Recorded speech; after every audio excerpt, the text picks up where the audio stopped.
Well, after 11 rounds of the championship, it all comes down to one venue, the historic Cathedral of Speed here in Europe. That is, of course, Monza, and it is round number 12, the championship finale of the World GT Championship by 3M. And well, we have 5 championships to decide here today, and this is going to be an absolute thrill ride. Paul Smith and Peter Mackay here once again for the championship finale. And Peter, it all comes down to 3 20-minute races.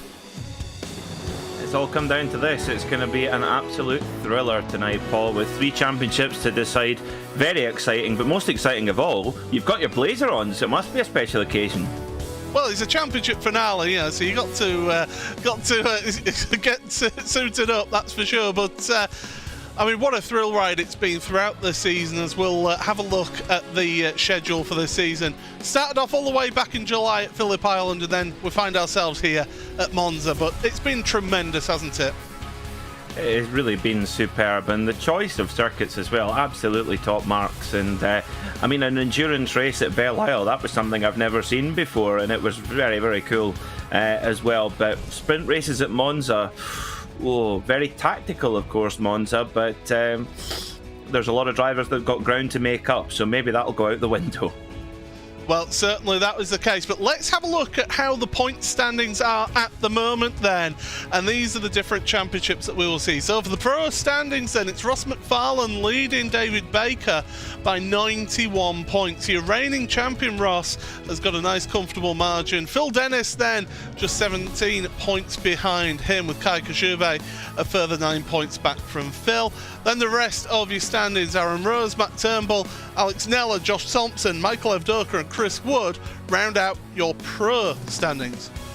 In your Pro-Am standings, it is Mike Horder who currently leads that one, but he's only got a 58-point lead over Max Wolf. Billy Fletcher is still in with a shout of this one as well, as is Tim Perry and Chris Van Den Ness. The rest of them cannot win the championship here, so Ben Gregory, Adam Hedgecock, Elliot Harper, Christian Rose and Matt Woodhouse.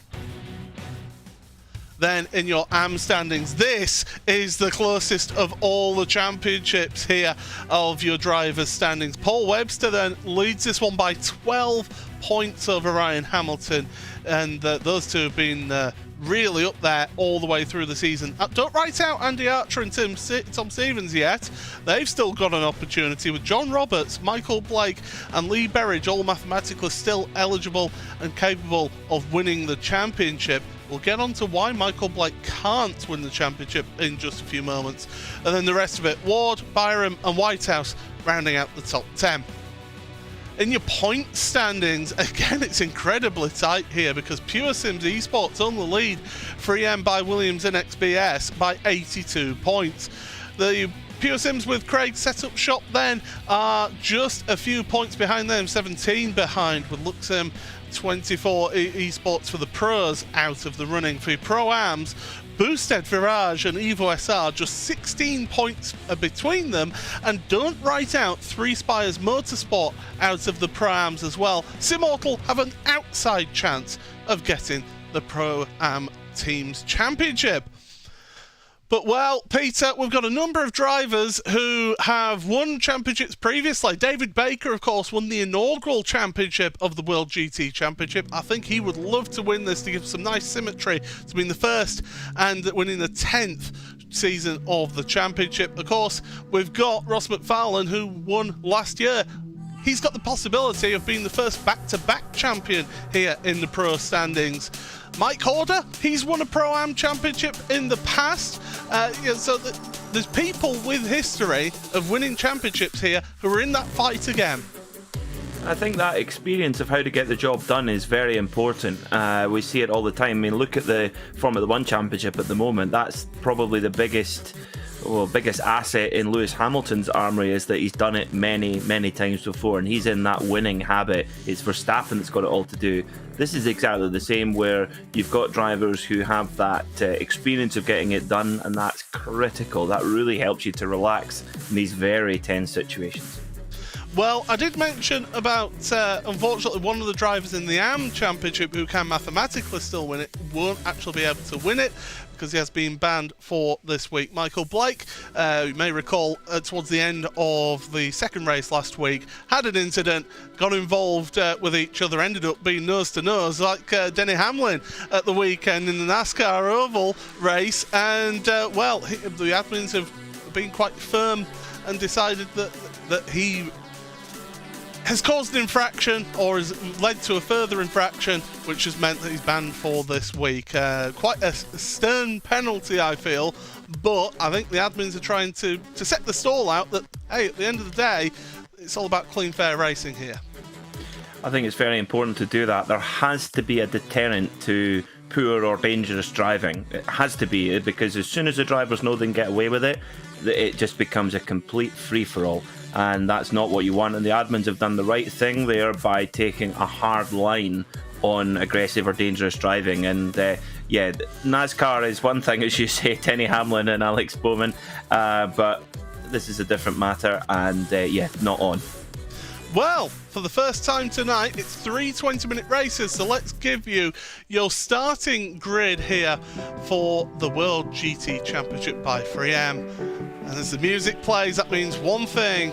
It's Phil Dennis and Josh Thompson sharing the front row. Phil Dennis, an outside chance of winning the championship. Jack Sedgwick and Alex Davidson, who've been really impressed with these last few weeks, running out the second row. Ross McFarlane, championship leader in pro.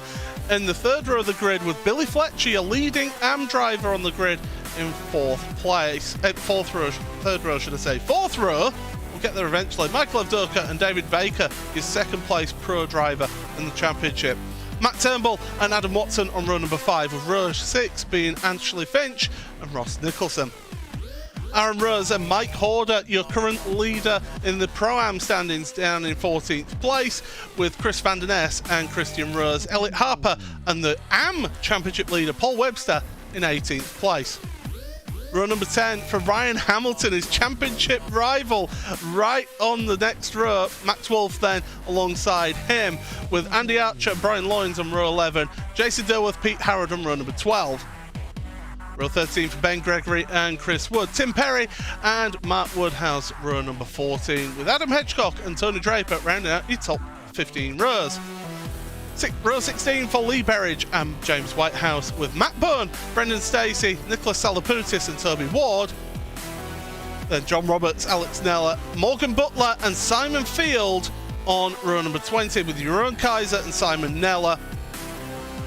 More drivers who have not set a lap time as well, being Simon Field as well as Jeroen Kaiser and Simon Neller. Yeah, so 42 cars round out your field. Oh my goodness, this never gets to be a boring sight here, Peter. But Monza, the Rettifilio, the first lap, we unfortunately usually see big accidents down there.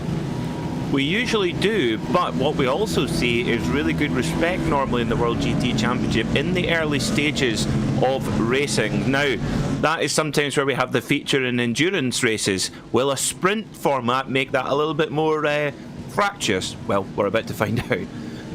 Absolutely. So as they come through the Parabolica for the end of this formation lap, and it's going to be Phil Dennis then. He is currently third place in the Pro Championship. He's an outside bet, but never say never when Phil Dennis is around. The green flag comes very late here, but he's gone early, has Phil. Green flag in the air then, we're underway for 20 minutes of action here in the first of 3 races. Down towards turn number 1, the Rettifilio. What a start Jack Sedgwick has got. He's alongside Josh Thompson. He backs out of it into the Rettifilio. How will everybody go there? We sometimes see cars coming to complete standstill through the Rettifilio here, and in fact the back of the grid almost doing that exact thing. Yeah, there is a little bit of shunting and barging there, but all told, I think everybody got through without any spins whatsoever, so pretty good, I would say, for the notorious opening chicane at Monza. But Phil Dennis got on the getaway in his BMW, chased by Josh Thompson in the Williams BMW as well. And you've got to think this is definitely a BMW circuit with that straight line speed. Right out the Ferrari, a little bit of contact there between with Morgan Butler towards the rear of the field. John Roberts now out to the Lesmos they go, and these drivers just storming along here. It's such a fast and frenetic lap. Not that many braking zones for you to be able to overtake in, but what you can do is slipstream and it's almost like NASCAR on road, isn't it, the way that you drive around here, using the draft, using the slipstream to your advantage. As one of the Simstickers cars getting very wide out of the Ascara chicane. Yeah, it's a very tactical circuit is Monza, and the drivers at the front are going to have to be really smart as Cedric goes to third position past David Baker. So we're now going to see the Ferrari gallop here at Monza, the prancing horse in its home race, with, of course, compatriot Lamborghini right behind with David Baker. Sorry, Alex Davidson. Yeah, Alex Davidson. Sorry, I'm getting my colours mixed up. David Baker back in 9th. He can't afford to finish behind Ross McFarlane. Really needs to get a shift on. Well, of course, David Baker did start in 8th place in this race, and he's now down in 9th at the moment, so lost one position in the early going. And it has been a really, really clean start. Not a single car on pit road, which is always really good to see here at Monza. And through Curva Grande into the Della Roggia chicane. Important to get the run out of these chicanes, isn't it? It's about the launch out of the chicanes down the straights. It's so crucial at this venue. It is, Paul, you're spot on there. And that is, problem for Berridge. There's a number of cars off. So Berridge in the Boosted BMW, that's at the second chicane, I think. I think it's Alex Neller. That's Berridge on screen, but I think you're right, it's Neller in the Lamborghini. And there's a 3M car Ferrari coming on. I think that's Matt Bunn. So has there been a coming together between the three of those? There's been a bun fight. Well, let's find out what happened. That's a heck of a lunge. Ooh, Bunn just tagged them. So the Neller thing was separate to what happened between Bunn and Lee Berridge. So whatever happened between Neller and I don't know who the other car was, but they themselves end up turning each other around. Now what you are seeing at this venue here is there's a car taking a shortcut across the Ascara chicane there, another boosted car. But what you do see around here is the cars bunch up really, don't they? They get into little battle packs. You don't see this one long queue of cars, although through the Parabolica, and my timing screen is telling me that Tony Draper and Adam Hedgecock have had a big one. There's Draper at the side of the track. Yeah, that's coming out the newly named Alboreto curve, formerly Parabolica, and you could see the skid marks, couldn't you? There. Yes. I hope they've not got it on their 3M overalls. Well, yeah, absolutely not. I think if you're wearing overalls to do sim racing, then you've either lost a bet or you wanted to take the immersion to the limit. It's possibly what it would be. You can't beat the comfort of a 3M fireproof suit. It's like a onesie. And then with the energy prices now, Paul, it'll keep you cozy in the winter. Well, let's see what happened then. And it's two Century City cars that were sandwiched by Adam Hedgecock, and it's Draper and Hedgecock who end up out of the race there. Well, we haven't seen two Mercedes come together like that since, what was it, Barcelona 2016? Or was it 2017? I can't 2016, remember. It was 2016, yeah. Oh dear, not so good there. But back near the front, Cedric trying to bridge the gap up to the leading two BMWs. Of course, unlike in the feature race and endurance format here at the World GT Championship, fuel saving not a concern. So Dennis and Thompson just breaking away at the front. There's a 1.8 second gap from Thompson back to Cedric, and Cedric has got to get that gap down and get into the slipstream as best he can, but less than 15 minutes to go, time's running out.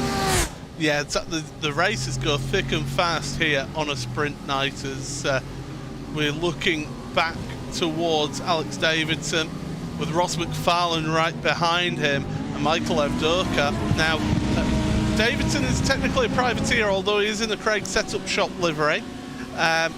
They've been involved with the Pure Sims outfit, and which Ross McFarlane, of course, races for, and the SimLab car, the Pure Sims SimLab car that was behind it, Michael Evdoka, again, another Pure Sims outfit team. So there won't be any team orders, but it'll be a case of don't wreck out the championship leader, for goodness sake. Yes, definitely not advisable to do that. But I think for Ross McFarlane, he's in the perfect spot right now. He's done the hard work throughout the season, and what he has to do now is just get some finishes under his belt, especially early in the night. It's a tangle. That's a all three now. Paul Webster, and one Chris team Wood. mad. Paul Webster, that's your amateur championship leader. There's Chris Wood is off, Matt Woodhouse is off as well. That's two Simortal cars, a Team Mad car as well. And Chris Wood is still off. He's at the side of the road. Matt Woodhouse, he can't steer the car, so he's going to park it. My goodness. And we were watching that battle down, and it was all started by the Nomad car getting loose, and then it all just checked up. That was just an incredibly high attrition rate for what was just an honest mistake. There was no clumsiness there or anything. It was just a driving mistake that we can all make under the pressure. And the unlucky part was that you mentioned the bunches, Paul. That's what can happen, isn't it? You know, if you've got a bunch of 4 or 5 cars, look at this. You can see just pairs, trios, maybe a quartet in there as well. Just takes one driver to spin and they all go. Certainly. So what that does do is it puts Ryan Hamilton in prime position for the amateur championship right now, as Thompson and Dennis have actually switched position, as well as we see Jack Sedgwick fighting off Alex Davidson and Ross McFarlane. So McFarlane and Davidson want past that Ferrari, but yeah, up at the front, Thompson is ahead of Dennis now. Between those two, there's no team orders for those two, by the way. Josh Thompson, he wants to get as many wins as possible, but Dennis, for his championship, really needs to do that. Sedgwick got it a little bit wrong through the Della Rosia. This is an opportunity for Davidson right now. I think I know what Davidson is doing here. The 555, Davidson in the Craig Setup Shop liveried Lamborghini, although officially not the same team. I wonder if Davidson, I don't think he's particularly bothered in going for moves here, and particularly bothered about the two breaking away at the front. He's wanting to put any move he can on Sedgwick. Not allowing him to escape is one thing, but also it's backing up the pace of the group. And who's that going to help? David Baker in 8th. Well, it certainly can do, although Baker would have to get past Matt Turnbull, who we know is an extremely difficult person to get past in all of this. He's an incredibly fast driver, is Matt Turnbull, at the back of this queue of cars. So Sedgwick, Davidson, McFarlane, Evdoka, Turnbull, all in a queue together, and then David Baker is about a second and a half back, maybe 2 seconds back from Turnbull, so he's not getting that slipstream, whereas this gaggle of cars here is certainly getting the slipstream. Yeah, they are, aren't they? And I think that the Ferrari and the Lamborghini have quite different ways of making their lap time up as well. Lamborghini, as we know, is a wonderfully nimble car. It's very good in the high-speed corners as well, good under braking, but Ferrari got a little bit more grunt, especially out the corner. So I wonder if that's maybe got something to do with it, with why Sedgwick and Davidson are sort of yo-yoing back and forward towards one another. It's great to see that balanced performance, though, and how different cars suit different tracks as well. It really is tremendous, and that's what makes GT3 racing so attractive, because a car may not be favourable at one track, but then you head to next week, as there goes a Luxim 24 Esports car, and around it goes. That's Elliot Harper then in the background, and he's going to have to try and find a slot to get himself back out onto track here. And it's a long wait, isn't it? Oh, desperately waiting, saying, come on, let me go, let me go. Only made the smallest mistake in paying a significant penalty there. Oh, got another spinner. It's a Jericho Mercedes. Oh, and it's caused another big check-up. That was Toby Ward that spun in the Three Spires Jericho Mercedes, and then yet more carnage behind. Yeah, so Ward, Dear. yeah, absolute carnage is pretty much the phrase of the day here. down at the... It's all happening... Oh, it's Elliott Hub. Oh, my goodness. Well, if he didn't have damage from the Della Roggia, he may well have damage from the exit of Lesmo 1, doing what's affectionately known as a Hamilton out of Lesmo 1 into the wall there.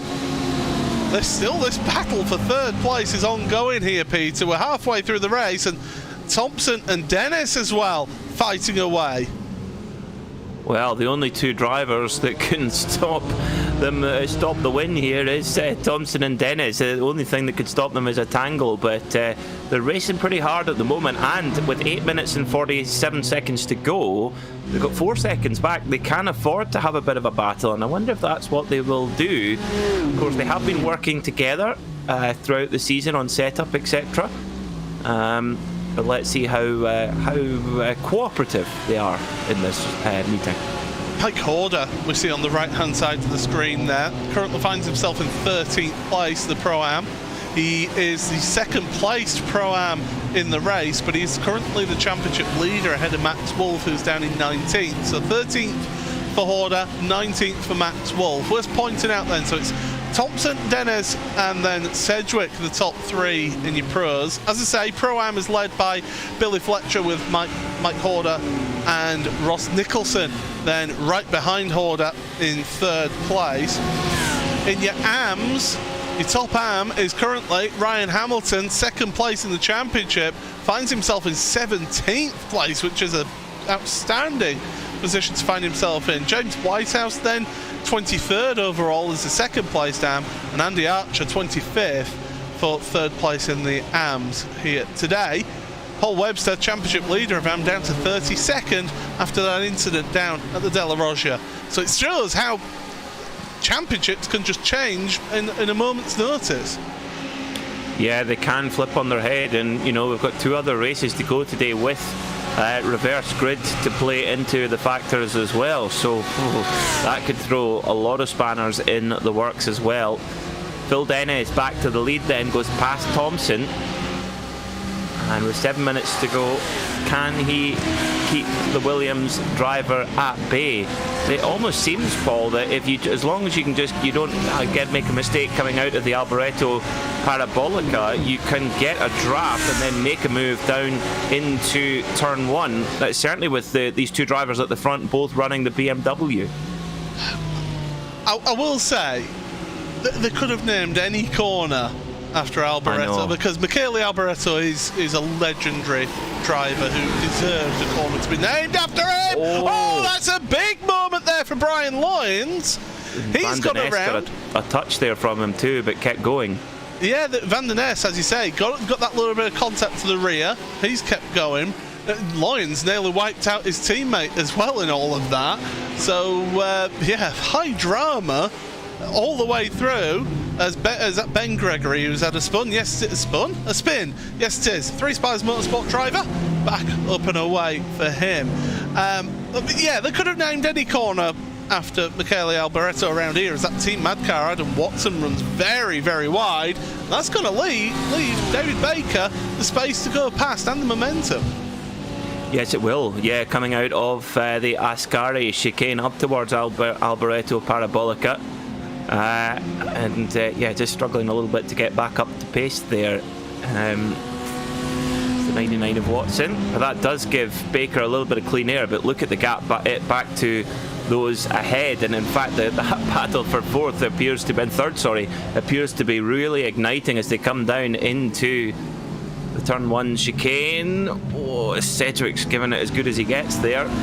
5 minutes to go. Finish your point on Alboreto quickly before something else happens. Well, we've got two drivers into the pits who obviously picked up damage from that incident, or possibly actually got drive-through penalty for accumulating instant points. It is actually a track that can where you can accumulate instant points very, very quickly indeed. So you can get drive-through penalties if you're not careful.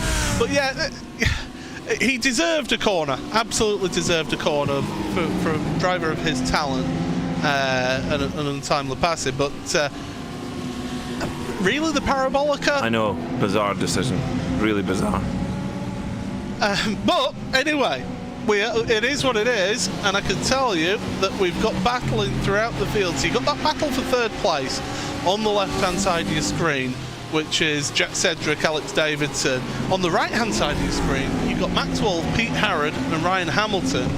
If you're Hamilton right now, if you've managed to get yourself an engineer or a spotter for you, I'd be saying right now in his ears, stay where you are. Don't fight with the guys in front. Just tag onto the slipstream.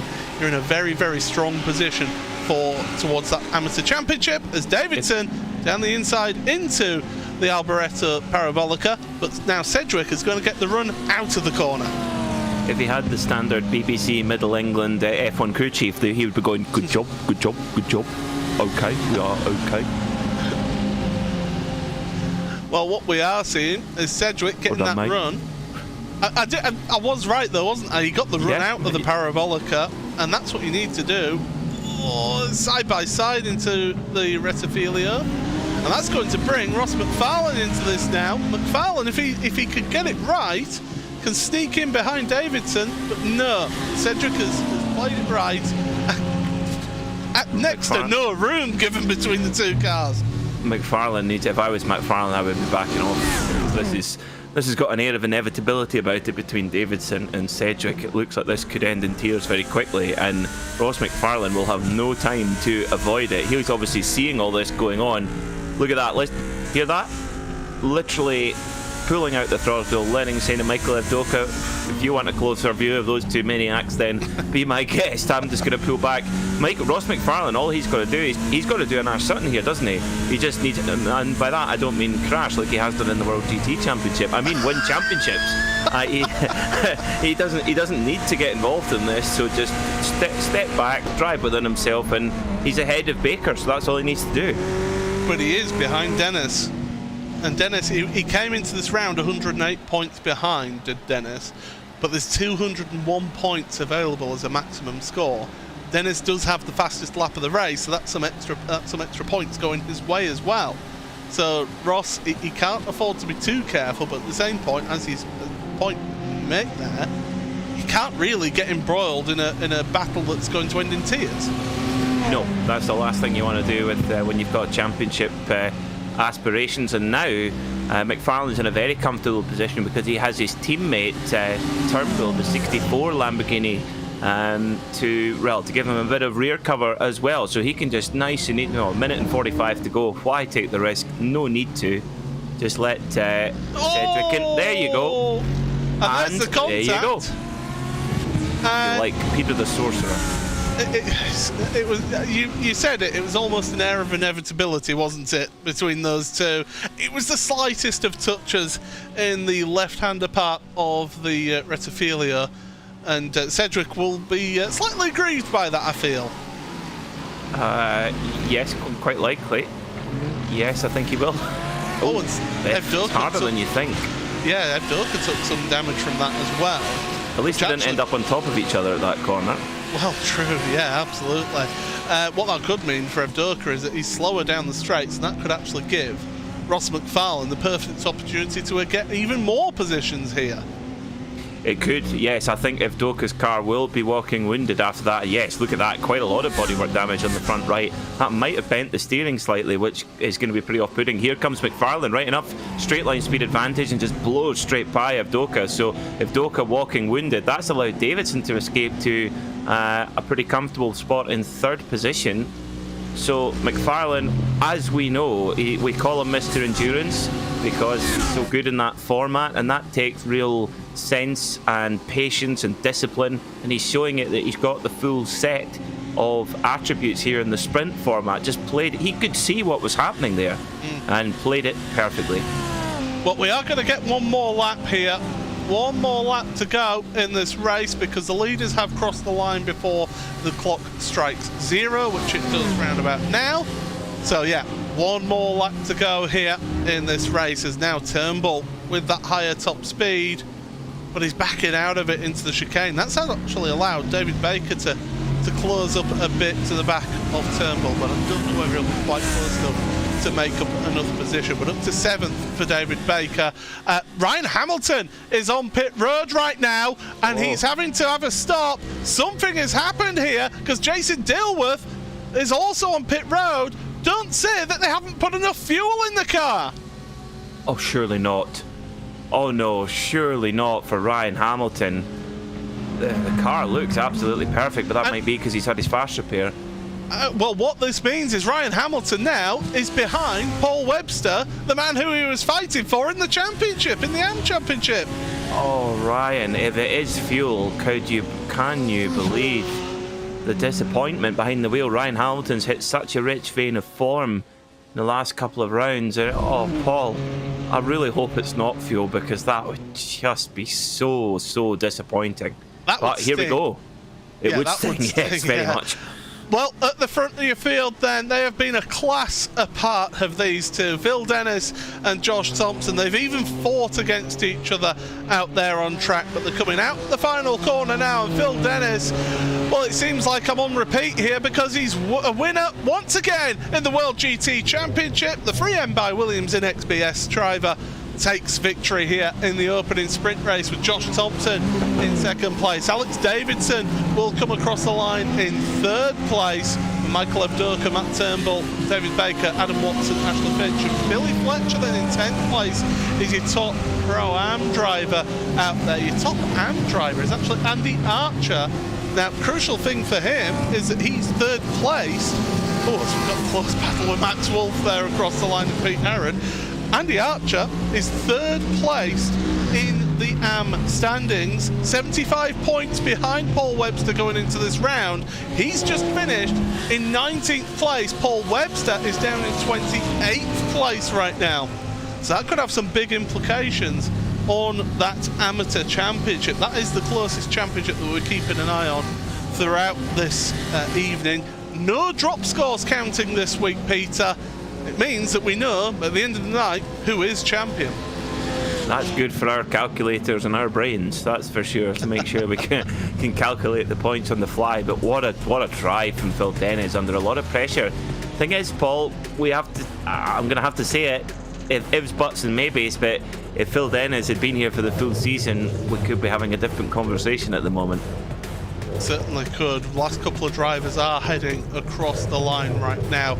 John Roberts and Toby Ward will finish out your field, which means that our results will be official, well, unofficial official, if you know what I mean, as we'll have a look at those results after we get the first of the spinning wheel to decide what is the grid inversion for the second race. We'll also get to do this to decide what the grid inversion is for the third race of the evening, and that wheel is slowing down. 29. Is it going to flick over to 23?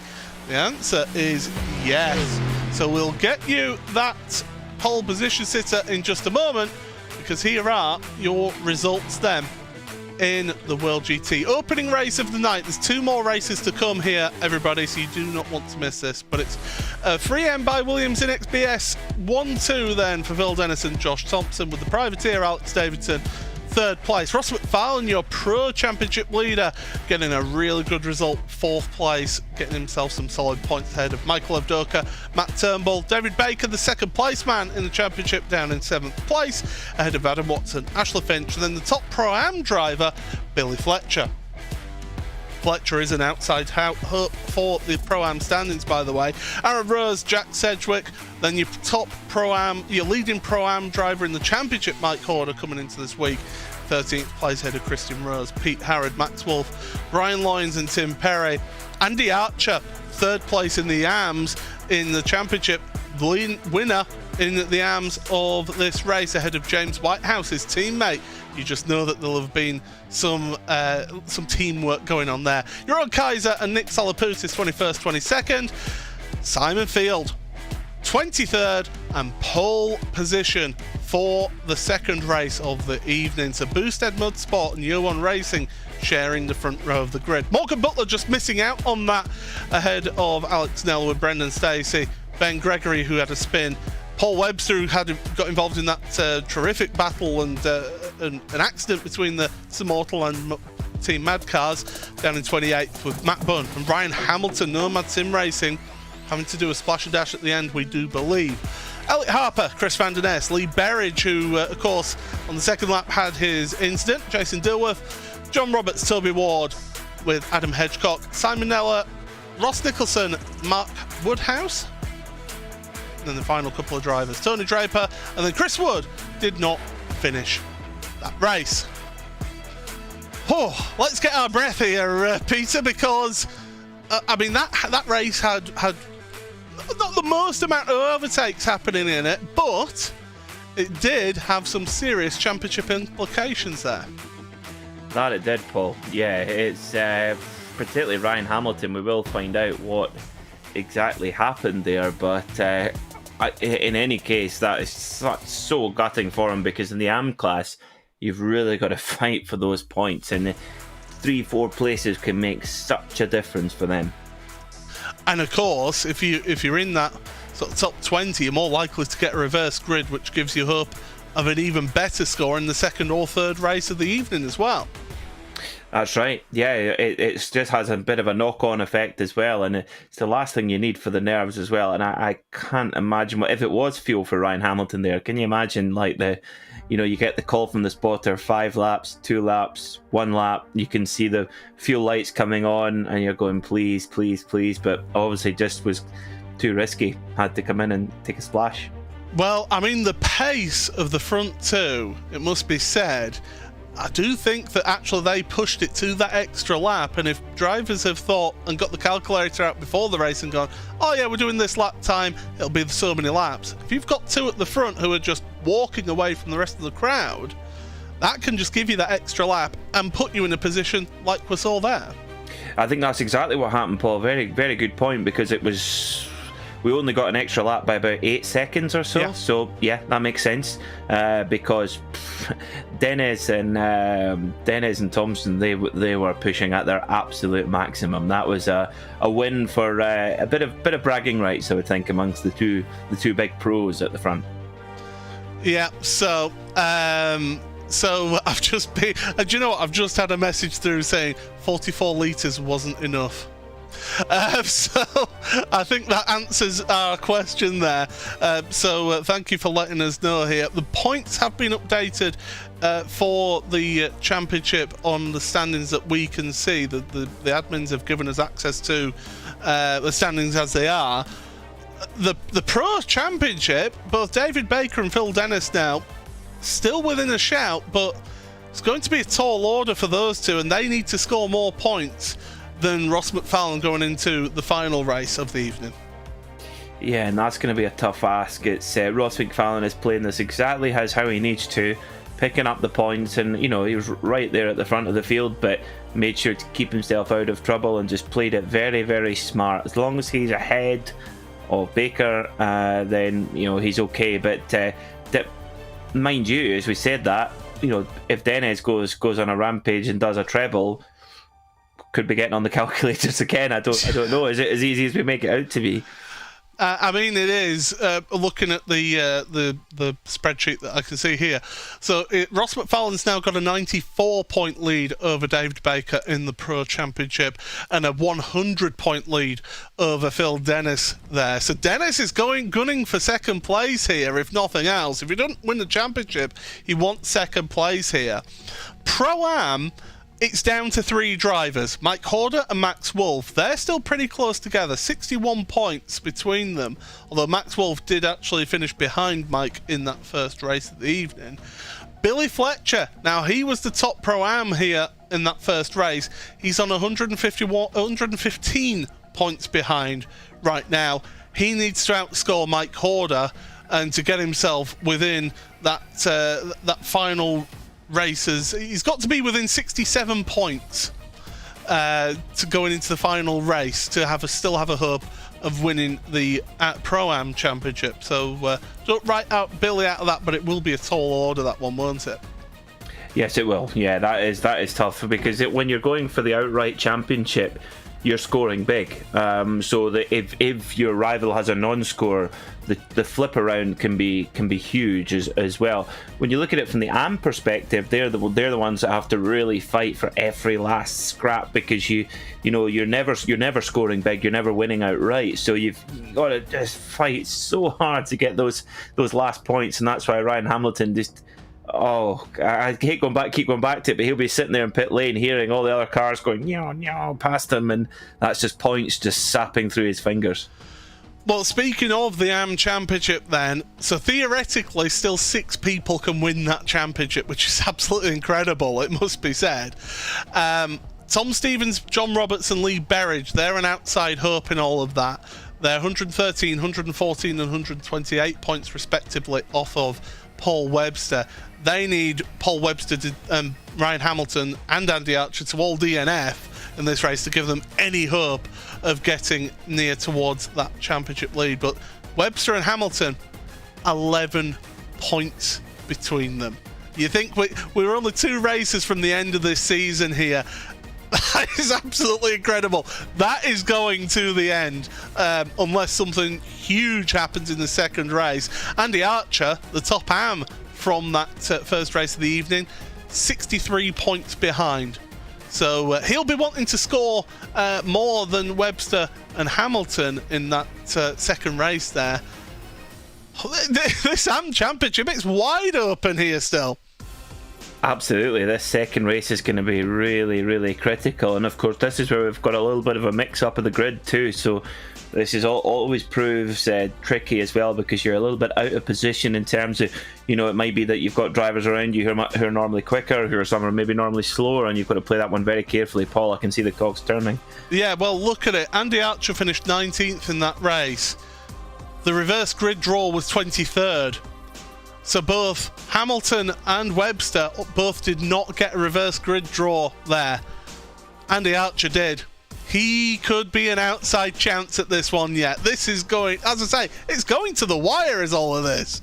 Oh my goodness me. A couple of litres of fuel and that's it. You know, that's like when you go to the fuel station and you just get that last click and you think, well, I'll get another couple of dribbles in. Maybe that was all the difference, but maybe they're sending Phil Dennis and Josh Thompson's irate messages. Can you two guys not go so quickly, please?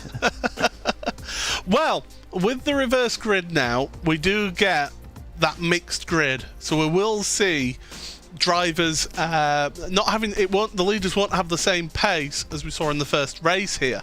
So 44 litres may be enough, but I have a funny feeling that they'll put an extra few litres in that car, that SimStickers, the Nomad Sim Racing car, sorry, for that second race of the evening.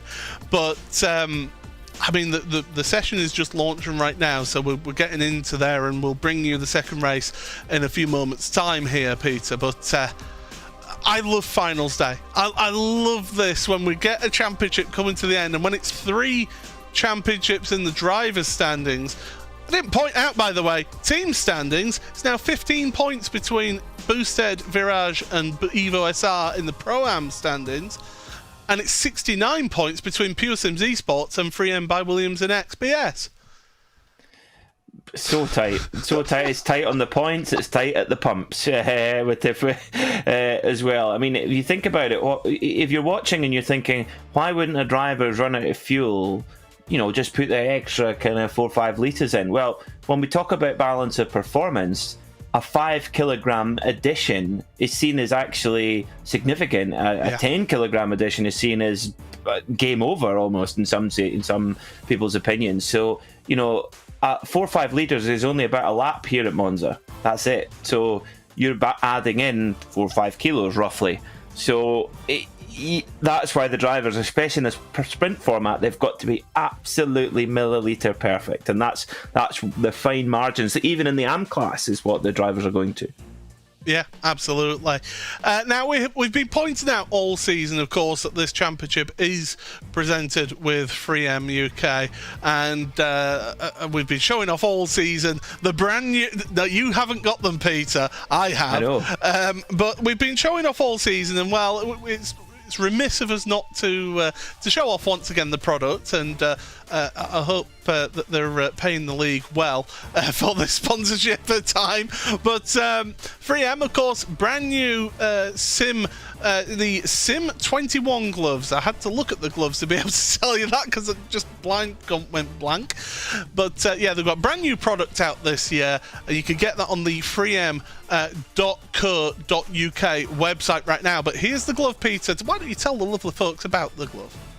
Well, the fact that it matches with your blazer is one brilliant thing. You can get a sim racing glove that matches with your favourite blazer. What I like about it as well is on your thumb and your index finger as well, it's got special materials so you can use it. You can keep the glove on and look at your phone and press buttons on your phone or a touchscreen as well, which is very helpful. Lightweight, breathable, made in Italy. There we go.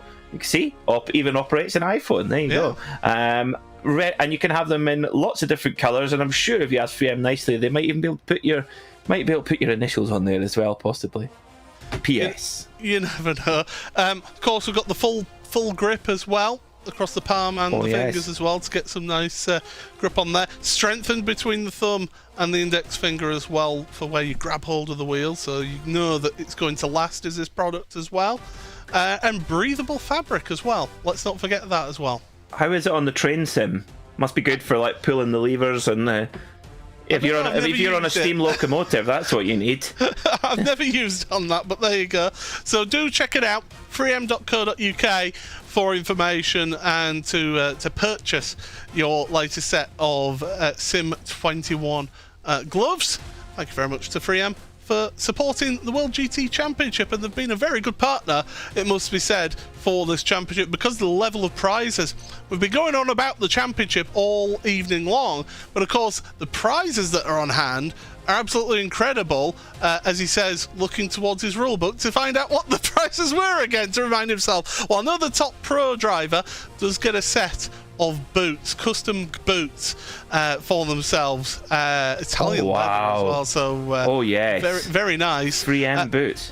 Yeah, absolutely. So it's the custom S19 boots, or the Senso 16 gloves with the team logo on there for first place pro driver. The second and third place pro drivers get the same gloves, like we've seen there. The first place pro am driver gets the Senso 16 gloves with team logo, with sim gloves for the second and third place pro am drivers. Again, for the top am driver, Senso 16 gloves with team logo, sim gloves for second and third place in the AM standings. And of course, we had the Enduro Cup this season once again, and it was a £40 store credit and a replica model of the winning car from Tomortal for the Endurance Cup Championship. So great set of prizes, as well as trophies for all the drivers who finish in the top 3 of each class, and all the first place pro team drivers and pro am team drivers get a trophy as well. So plenty of awards for these drivers here in this championship. There is very generous prizes indeed as well. It's very cool, and like you say, Paul, I love finals day as well. I was lucky to do pit lane reporting for the last round of the Scottish Motor Racing Club Championship yesterday at Knockhill, and it's the joy when you see them get out the car knowing that they've done it, and all of that work is come to fruition, and it's just the most satisfying thing to watch others have that chance and to see that. Not that I've ever done it before, but it's very cool to watch nonetheless. Well, I'll tell you now, I am a Pro-Am Teams champion in this championship, season 5. Stop boasting. So I have history. I have skin in the game in this championship. I've even got the trophy somewhere. I'll have to dig that out and see if I've got that somewhere up on my shelving up on the back here. But second race of the evening then, we're nearly getting ready for the start of this, Peter. Reverse grid, that's when we can see more calamity happening and where things really will get sprung wide open. Yeah, there's potential calamity, potential disaster, but also huge potential opportunity to leap forward. If you're in that mid-pack, if you can be clever and cut through the pack, if things come your way, we can see some big swings in championship points here in the next 20 minutes. Well, let's give you that grid then for the second race of the evening. Of course, 3 races tonight in the sprint format. And let's take you through then your starting grid. And it is going to be Simon Field on pole position for Boosted Motorsport with Nicholas Salaputis. Change of car for the Year 1 Racing outfit into the Lamborghini from the Mercedes for Nicholas, and it's suiting him down to the ground. Jeroen Kaiser and James Whitehouse row number 2 with Andy Archer and Tim Perry on row number 3. Row 4 for Brian Loynes and Max Wolf. Pete Harrod and Christian Rose rounding out row number 5. Row 6 for Mike Horder and Jack Sedgwick. Row 7 then shared by Aaron Rose and Billy Fletcher, Ashley Finch and Adam Watson on row number 8 with David Baker and Matt Turnbull, row number 9. Row 10 for Michael Avdoka and championship leader Ross McFarlane. Row number 11, Alex Davidson, Josh Thompson with Phil Dennis and Morgan Butler on row number 12. Row number 13, should I say, is Alex Nella and Brendan Stacey. Row 14 for Ben Gregory, Paul Webster, Matt Bowen, Ryan Hamilton, row 15. Then the rest of the grid, Elliot Harper, Chris Van Der Ness, Lee Berridge, Jason Dilworth, John Roberts and Toby Ward, Adam Hedgecock, Simon Nella, Ross Nicholson, Matt Woodhouse, Tony Draper, Chris Wood. Round out your 42-car grid. Well, the drivers are driving away down towards the start of this race. Very briefly then, Peter, any predictions for this particular race? Oh, unpredictability is my prediction. What a cop-out. That's cop 26 of the day. It certainly was. I don't know how many times we're going to get that pun in tonight, that's for sure. But certainly these cars, I mean, it's the greenest, one of the greenest forms of motorsport that there is, sim racing. So here we are then. Front row of the grid. I mean, Nick Salaputis is a little bit back from Simon Field. And Simon Field could get a real jump here if Salaputis doesn't get up alongside him there. The pace car will pull in to the pit lane. And we are all set for race number 2 of the evening. Simon Field has gone early here in this race. Across the start and finish line. The green flag is out. Barney the flagman is waving it. We're underway for another 20 minutes of action. Heading down towards the Rettifilio for the first time in this second race. Onto the brakes they go. Cold tyres, cold brakes for all of those drivers out there. In towards that chicane right now. Will they all manage to get through once again? We managed to get through cleanly in race number 1. Race 2 of the evening. Seems to be so far so good here, Peter.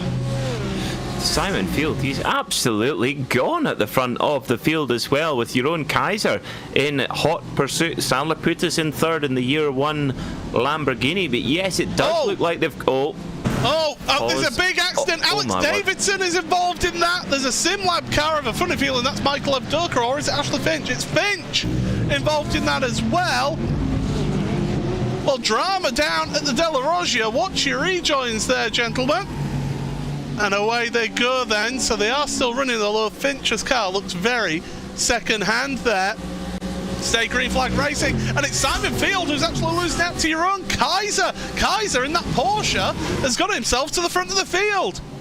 Yeah, so Porsche lead at Monza then here in race 2 of the World GT Championship, and Spinner in the background at Ascari. That could cause chaos. It's Perry again. It's been a disastrous day, and more contact. One of the Craig Setup Shop Porsches. Well, that's Christian Rose. He's trying to find him. I think he's trying to park that car. It's got damage, and yet his day is done, it looks like, in the background of that shot down towards the Alboreto Parabolica for the first time in race action. So it is Kaiser leading this one by 1/10 of a second over Simon Field. Salaputis is right there with them. And look at the gap then back to Max Wolf. The front 3 are trying to make a breakaway. Phil Dennis and Ross McFarlane, 14th and 15th place, you can see on the left-hand side of your screen. Kaiser was searching for an apex and not finding one there into the Della Roggia. And look who's in 5th place, number 55, Andy Archer, who's in contention for the AM Championship. You said he could be the outsider. Well, he's right up there in the big points paying places in that big rumbling 6.2 litre Mercedes. Andy Archer, he's got a good marker in front as well in the form of Max Wolf in the Evo SR Porsche. Well, as we go through, this is the Della Roggia. It was the Rettifilio. I got the chicanes mixed up. 3 wide into the first of the Lesmos here. And I think Mike Horder is one of those that's in the middle. The boosted Virage car didn't know where to go. Phil Dennis now looking to the inside of the second Lesmo. No move made there. Josh Thompson running shotgun there for Dennis, it looks like. He is between him and Ross McFarlane. And in fact, Michael Avdoka has got ahead of Ross McFarlane, I do believe, in all of this. So there's movement in the field, in the mid-pack here. But if I'm in that front three, I'm not fighting right now. I'm thinking if I'm Kaiser and Field, we're both Pro-Am, let's work together, break away and just run away with this. And once again, we're seeing our championship leader, Ross McFarlane, playing this one very patiently. This has been the secret, the reverse grid races in this championship. And spin! Oh dear, it's Avdoka. Not in the Mercedes, that's Whitehouse, but no, on the left, that's Avdoka, isn't it? In the Ferrari? The 989, yes it is, Michael Avdoka. Yes. The Pure Sims Sim Lab car. Oh, and that's a crabbing Century Sim Racing car. They'll be heading to the pits to try and get their fast repair. Of course, in this championship, you do get a free repair of the car per race, so you're not out of it. Here's what happened to Alex Davidson, and it's a touch of the grass under braking. Got a shove from George Thompson. And David Baker was caught up in that as well. If you're right on board with Thompson, you'll get a great view at that. I'm pretty sure it was. Apologies if not, but I'm 99% sure that was Josh Thompson behind Davidson.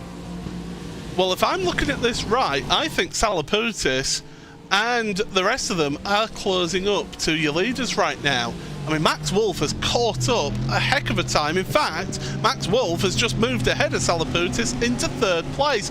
Wolf, of course, for Evo SR, is fighting for the Pro-Am Championship. If he could get a win here, that is a massive, massive win for him. Oh, it's huge. He's 2 seconds a lap quicker than any of this front group. So he is definitely the man on the move, the Dutchman in the 81 Evo SR Porsche, the black and green car just up the road there. You can just see him. Oh, Salaputis off, keep it out the wall. Just about, and manages to rejoin in safety. That was, gathered that one up well.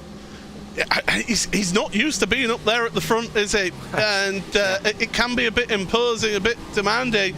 Speaking of imposing and demanding, there goes Billy Fletcher. He's trying to do his best to fight for any sort of Pro-Am championship right here. He's alongside Pete Harrod in the Lamborghini. Behind them, then you've got Watson and Andy Archer. They're almost rubbing door handles between the four of them. In fact, Archer and Watson are rubbing door handles. Yeah, and Archer's got to be careful here. He's already in a good place. He's just got to try and make the most of this situation. He's got a good start. He's about to have a lot of very, very fast pro drivers come onto the scene, and Andy Archer's just got to play this one clever right now as well. He's still the leading AM, and in terms of his championship rivals, he's miles ahead, so he's just got to keep himself out of trouble. So here we are. This is what happened to Davison. We're riding aboard with Thompson, and just a misjudgment at breaking point, and well, skittles. And unfortunately, that is something that we do see here quite often into that chicane on the first lap. Yes, it's almost, you can't actually put it down to any particular driver, to be honest, because it is so packed, and it's more just a matter of circumstance in most cases, so you can't really be too hard on Josh Thompson there as well, because the field just checks up so quickly. But anyway, they carry on. I don't think David Baker got out of that completely unscathed either. No. So, you know, not good news for Baker. So that's Davidson now. Really, oh God. Oh, well, that's the view that Matt Turnbull had of that incident there then, and he came out of that unscathed as we go back to live pictures right now. So, battling all the way through the field. This is absolutely tremendous stuff here from the World GT Championship. It is your own Kaiser who leads this one at the moment, ahead of Simon Field and Max Wolf, all Pro-Ams. They've also got Brian Loyens and Billy Fletcher with them as well. Although that is Paul Webster. Paul Webster's off. Your amateur championship leader is straight on at the Parabolica. Oh dear, so more good news for Andy Archer then as well, and indeed Ryan Hamilton. Now where is he in all of this? He's just a few cars up ahead, and he got a help. He got helped by a Century Sim Racing car.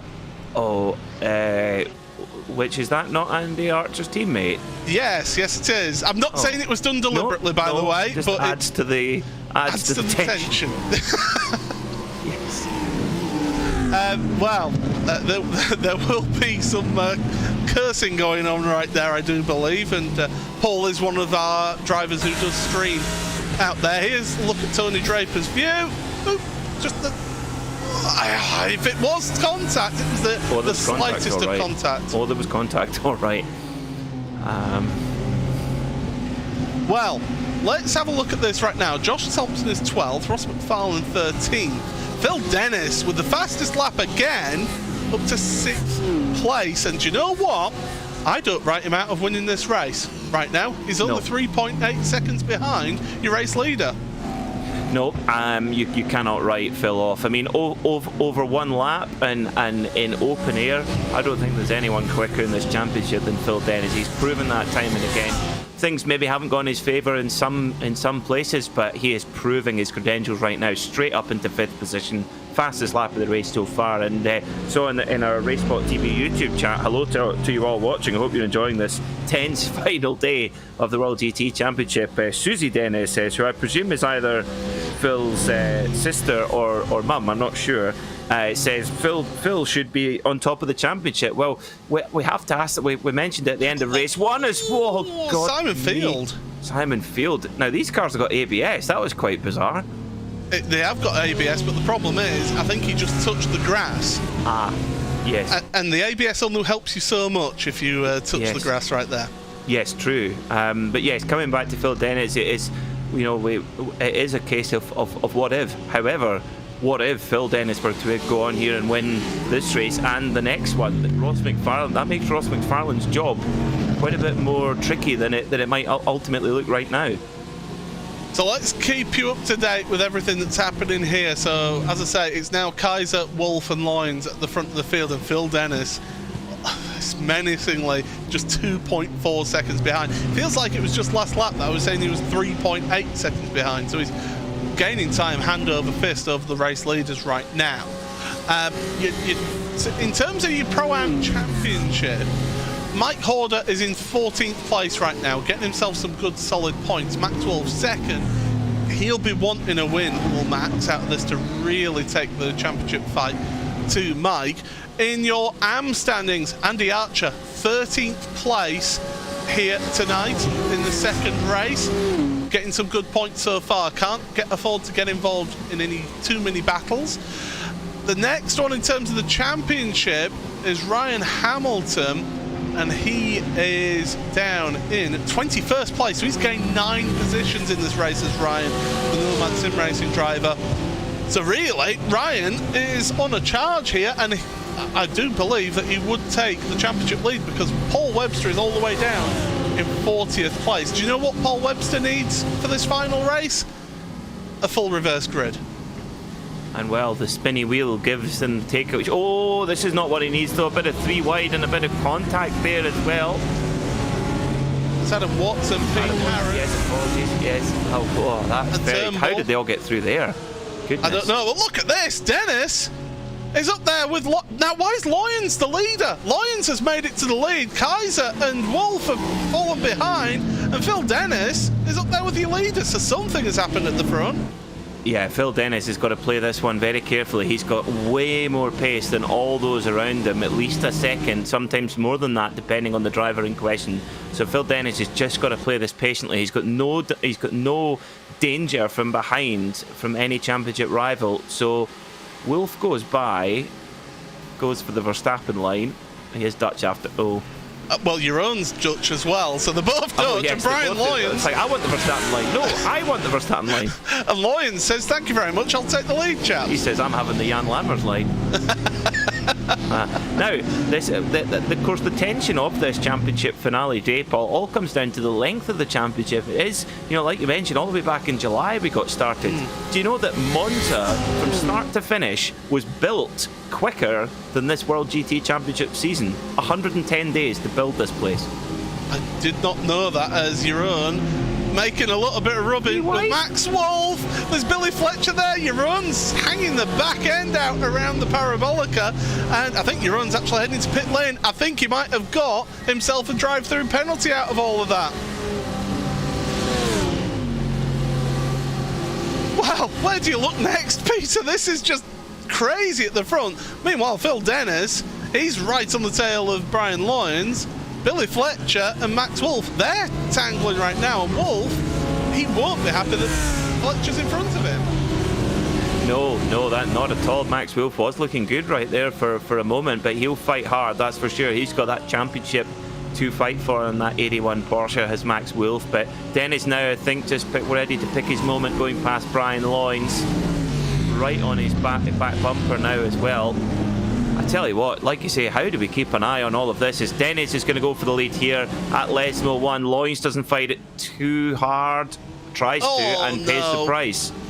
Praise the price. Dennis goes through then. Oh dear. Well, have you ever seen that GIF of Kermit the Frog typing rapidly? That's what our producer Hugo is going to be doing right now in his studio. Well, Simon Field has found the gravel trap at Lesmo 2, so that dropped him down. Ross McFarlane, by the way, up to 10th place in all of this. So even though Phil Dennis is currently leading this race now with the fastest lap, there's a car across the gravel, and that's Pete Harrod who's dropping down at the Ascari chicane.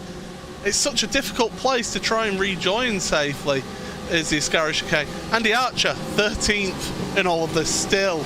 And he's ahead of David Baker, who I feel is about to make a move on Andy. Oh, yeah, you can see here Ross McFarlane on screen, the number 1, doing exactly what he needs to do. Up into 9th, he will lose some ground to Dennis, but just limiting the damage and making sure he avoids some of the chaos that's been going on this evening.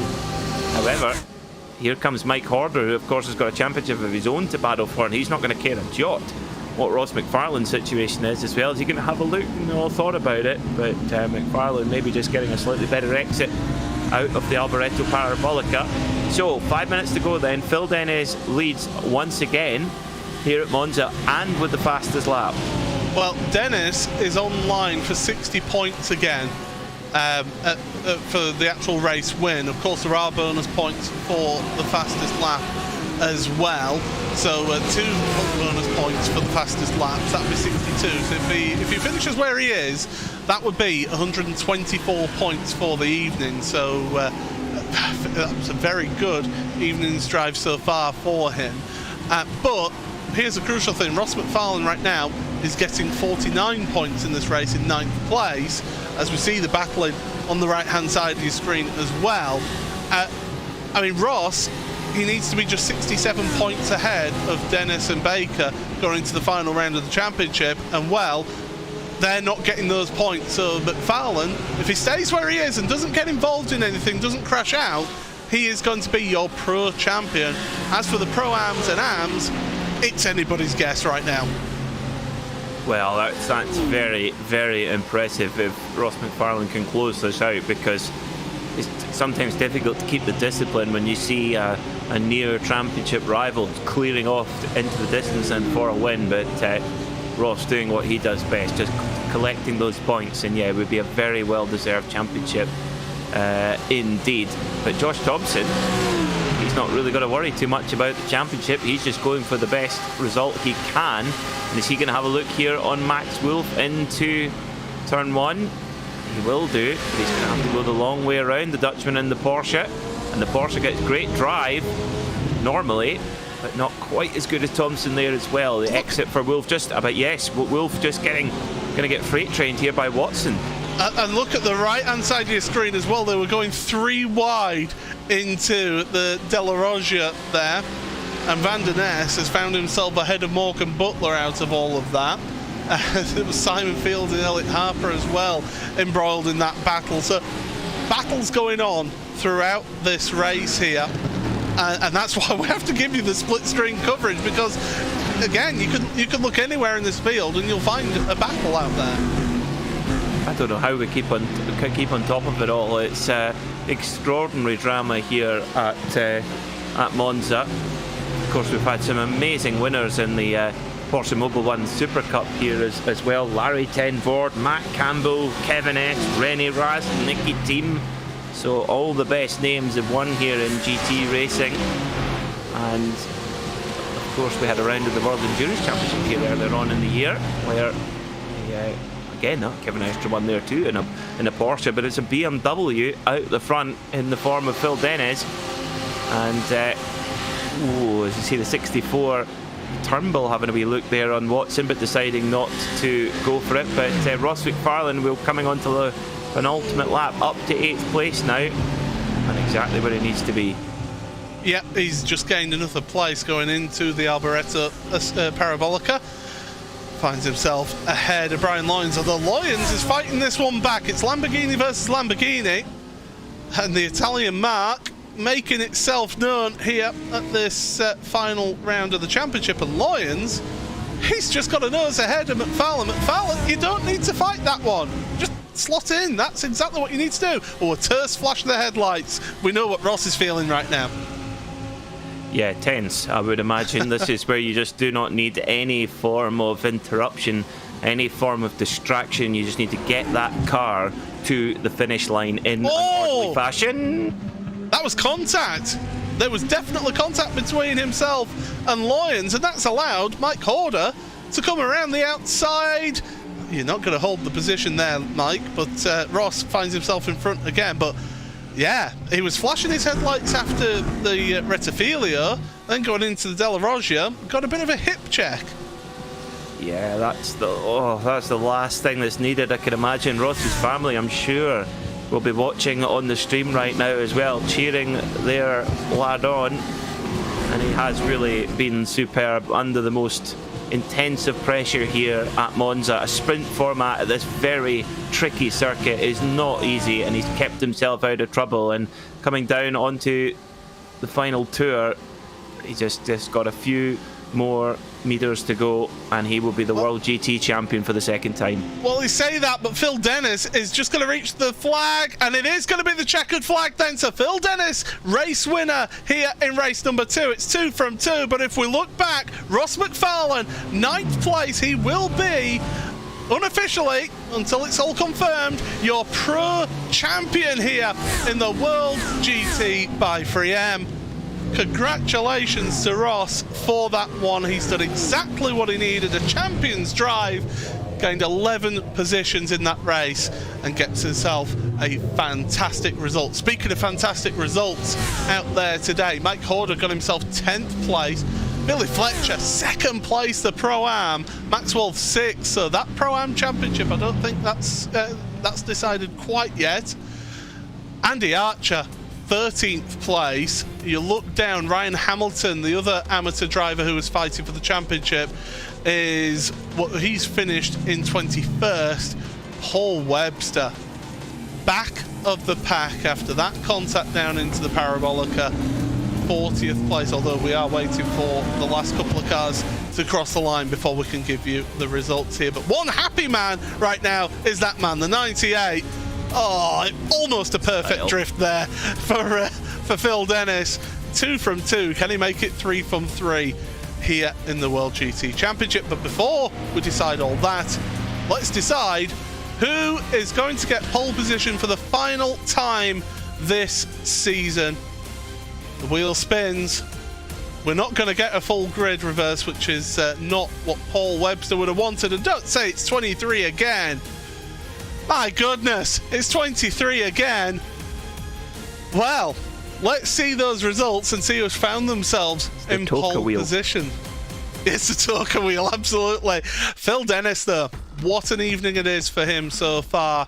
2 wins from 2 with 2 fastest laps ahead of Billy Fletcher. That's a tremendous result for the Pro-Am driver, the winning Pro-Am driver there. Josh Thompson in 3rd place ahead of Adam Watson with Matt Turnbull. Max Wolf scoring some good points for both Evo SR and for himself in that Pro-Am championship. 7th place for Aaron Rose ahead of Brian Lyons with Ross McFarlane. Unofficially, your pro champion here in the World GT Championship. Mike Horder, your championship leader in Pro-Am, in 10th place.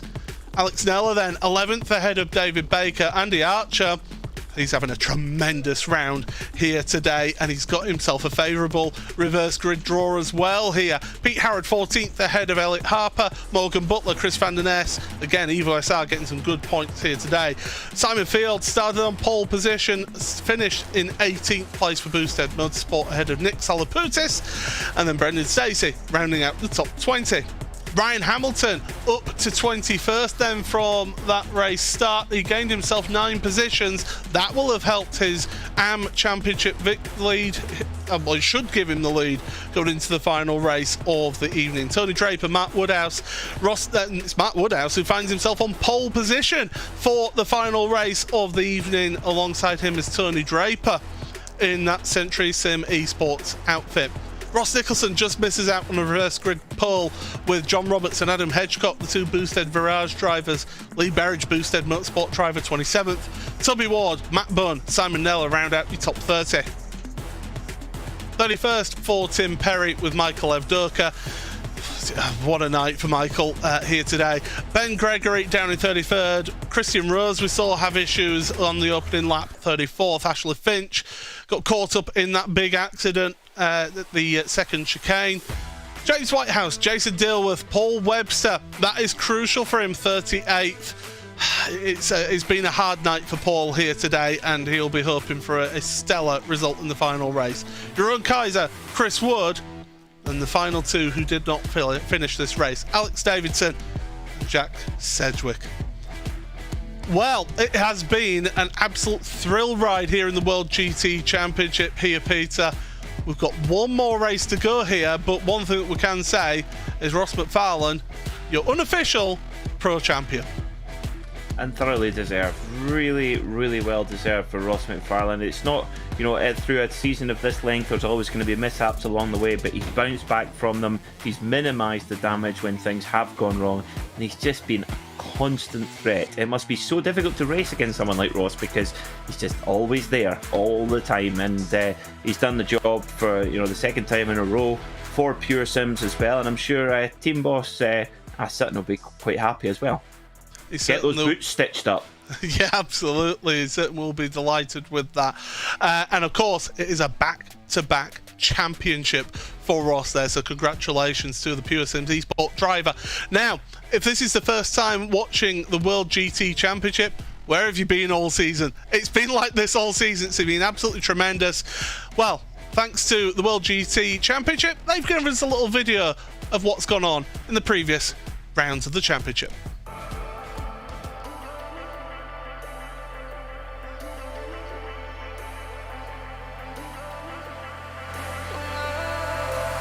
And I've been chillin', watching the ocean with you. Baby, up with a slow motion crew. And we up in our growlings when people change, but not us. And we just chillin', kicking it, kissed by the sun. Could be soaked to the skin in the moss room. I know she got the good vibes when seasons change, but we're the same. Even if I lost all my money, the zero runs deep, honey. And I don't need to speak a single word, 'cause you got me holding. Even if my jokes aren't funny, my tongue tied up on it. And I don't need to speak a single word, 'cause you got me holding.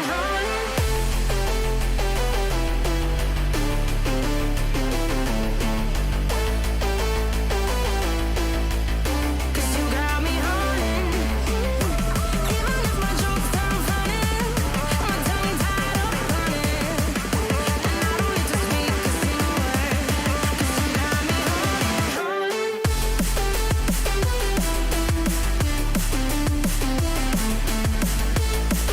'Cause you got me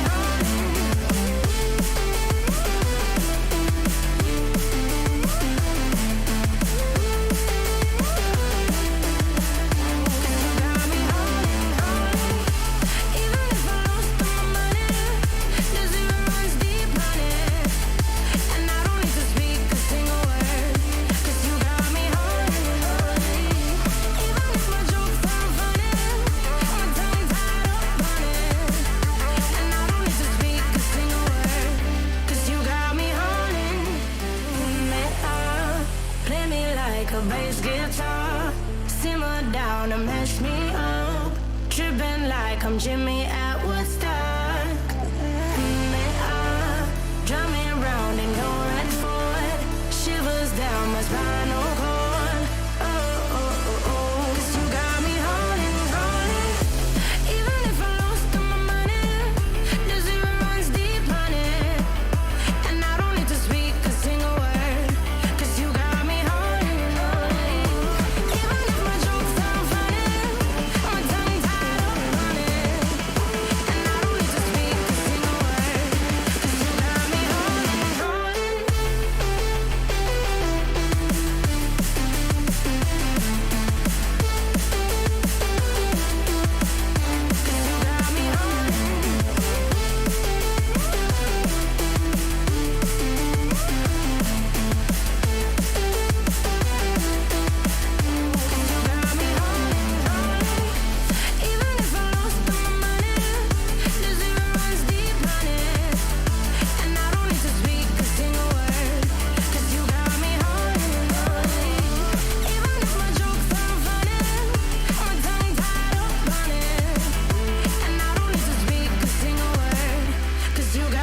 Well, that has been the season so far. We've got one more race to go here, and we've got big championship implications to look at here, because Ryan Hamilton in the AM Championship now leads by 9 points over Paul Webster. Andy Archer, who quite possibly is having the round of his life, is 37 points off of Ryan Hamilton. The AM Championship for the Drivers' Championships is the closest one out there. I mean, how nervous must those drivers be feeling right now going into this final race? Oh, just horrid, I would think, at this moment in time, and so difficult. I mean, you almost just have to try and put it out of your mind. Just try and just focus on hit the braking point, hit the apex, hit the exit, keep yourself out of trouble. Try and focus on what it is you're doing, which is driving a car, not doing quantum mathematics in your head on where you need to be. So tough, easy for us to say. Well, what I can tell you is, as well, we've been focusing so much on the Drivers' Championships, the Teams' Championships as well. Pro teams, Pure Sims Esports leads by 58 points. That can be easily overtaken right now in this final race, because 3M by Williams and X have been doing a tremendous job with Phil and with Josh Thompson. Your Pro-Am Teams Championship, Boosted Virage lead by 10 points. Oh, this championship just keeps on giving, doesn't it? It's tremendous. And those boosted cars as well, they've kind of been in the wars today as well. They're maybe due a little bit of the rub of the green. Yeah, certainly are. And it's worth pointing out, Mike Horder does lead the Pro-Am standings by 64 points. The maximum points that you can possibly get for a win, for fastest lap, and for a 0x, which means 0 instant points picked up throughout the race, is 67 points. And that's overall win. Max Wolf is going to have to hope for getting all 3 of those, and for Mike Horder to not finish at all. Unlikely. Mike just needs to finish, and he's got the Pro-Am Championship is all he needs to do. Keep out of trouble and finish the race, and he is fine. We've got 2 minutes, as you can see, up in the corner of the screen before we get ready for this final race of the evening. But Peter, I mean, it's been your first time calling the World GT Championship. I mean, what have been your thoughts and your highlights of this season? I think one thing that stands out is just how much fun it looks for the drivers to be involved. I mean, it's such a packed grid of cars, and often in the virtual racing world, occasionally you'll see, often you'll see, a really big grid in round 1, and it will slowly dwindle over time as people's championships, go by the wayside. But not here in the World GT Championship. Everyone stays the length of the season, and there's some great battling throughout the season. The class structure surely has something to do with that, I think, but it's just also the respect in the racing, which is really, really good to see. Some great circuits, great cars, and the championship, I'm sure, is going to continue going from strength to strength, and I just hope I get asked back. Well, it's certainly been a pleasure to have you in the commentary box with us, and it's some tough shoes to fill with Chaz Drake, but I think you've certainly done a good enough job, that's for sure, this season. But I'm sure Hugo will have some thoughts about after this season. Of course, that's if we are going to show the championship again next year, next season. That's not guaranteed. For those of you who may be wondering about this championship, who have been watching this and thinking, I would like to get a piece of that, and you're looking to get involved in this championship, head on over to wgtc.uk for details about this championship. The admins will put on there when they are going to be opening entries to the championship. Obviously, they do give a priority to those drivers who have raced in the championship this season before they then open up to outside entries. But when you see grids of this nature, with the what really stands out for this championship for me is it's not just your 8-9k iRating drivers who are just waltzing away. It's people right through the grid who've got that mix of talent having a fair shot at the races. That's what I like about it as well. You've got the opportunity for some hero drives, and yeah, it also means if it's not quite going your way, you've still got stuff to fight for as well. It's not as if everything has to go absolutely perfect. You can still, still fight all the way through each round. And as we've saw, well, look in the case of Phil Dennis, there's also very big rewards for being able to make every round of the championship. Now, of course, Phil won't have done that. He'll have had other things that he's had to do, but he'll know fine that he would be in the fight. That we'd be looking at a showdown between Phil and Ross McFarlane. If just 1 round, 2 rounds difference, and could be having a different discussion. So it does reward those who want to get their sleeves up and attend all the races. Well, Peter's just made my life a lot more difficult by talking for so long, because I've got to fire through this grid right now. So, pole position, Matt Woodhouse for Tony Draper. Front row of the grid with Ryan Hamilton, championship leader in the AM Championship. 3rd place alongside him with Brendan Stacey. Row number 3, Nick Salaputis and Simon Field. Then we've got Chris Van Der Nest, Morgan Butler, Elliot Harper, Pete Harrod, Andy Archer and David Baker round out row number 6. Alex Neller, Mike Horder, Ross McFarlane, Brian Lyons, Aaron Rose, Max Wolf, row 10, Matt Turnbull with Adam Watson, Josh Thompson, Billy Fletcher and Phil Dennis, 2-time race winner tonight, Ross Nicholson, John Roberts, Adam Hedgecock, Lee Berridge, Toby Ward, Matt Byrne and Simon Neller round out your 30th place with Tim Perry, Michael Avdoka, Ben Gregory, Christian Rose, Ashley Finch, James Whitehouse. Final few rows of the grid is Jason Dilworth, Paul Webster, what can he do from 38th? Jeroen Kaiser, Chris Wood, Alex Davidson and Jack Sedgwick round out your 42 car grid. Well, there you go. We managed to get it done before the drivers reached the Parabolica. It is the final race of the season here. Thank you so much, everybody who has joined us throughout this championship, and really enjoyed watching these broadcasts. We've thoroughly enjoyed having you there. But here we go then. Final race. Mark Woodhouse for Immortal. What can he do to help his teammates' chances here in the season finale? Front row of the grid shared with Tony Draper of Century Sim Racing.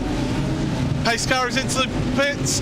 Green flag is flown, and Matt Woodhouse leads the way then for Immortal in the final round of the World GT Championship. Down towards turn number 1 they go, fanning out 2, 3, 4 wide in the mid-pack in towards the De La Roja for the first time here. Can they all make it through cleanly? We've been able to get through relatively cleanly all evening long. So far, so good, as we now see them through Curva Grande. This is where the Lamborghini and the Mercedes will have the edge over that Porsche in towards the chicane. And it's going to be Tony Draper to the lead of this race. Nicely to the inside then.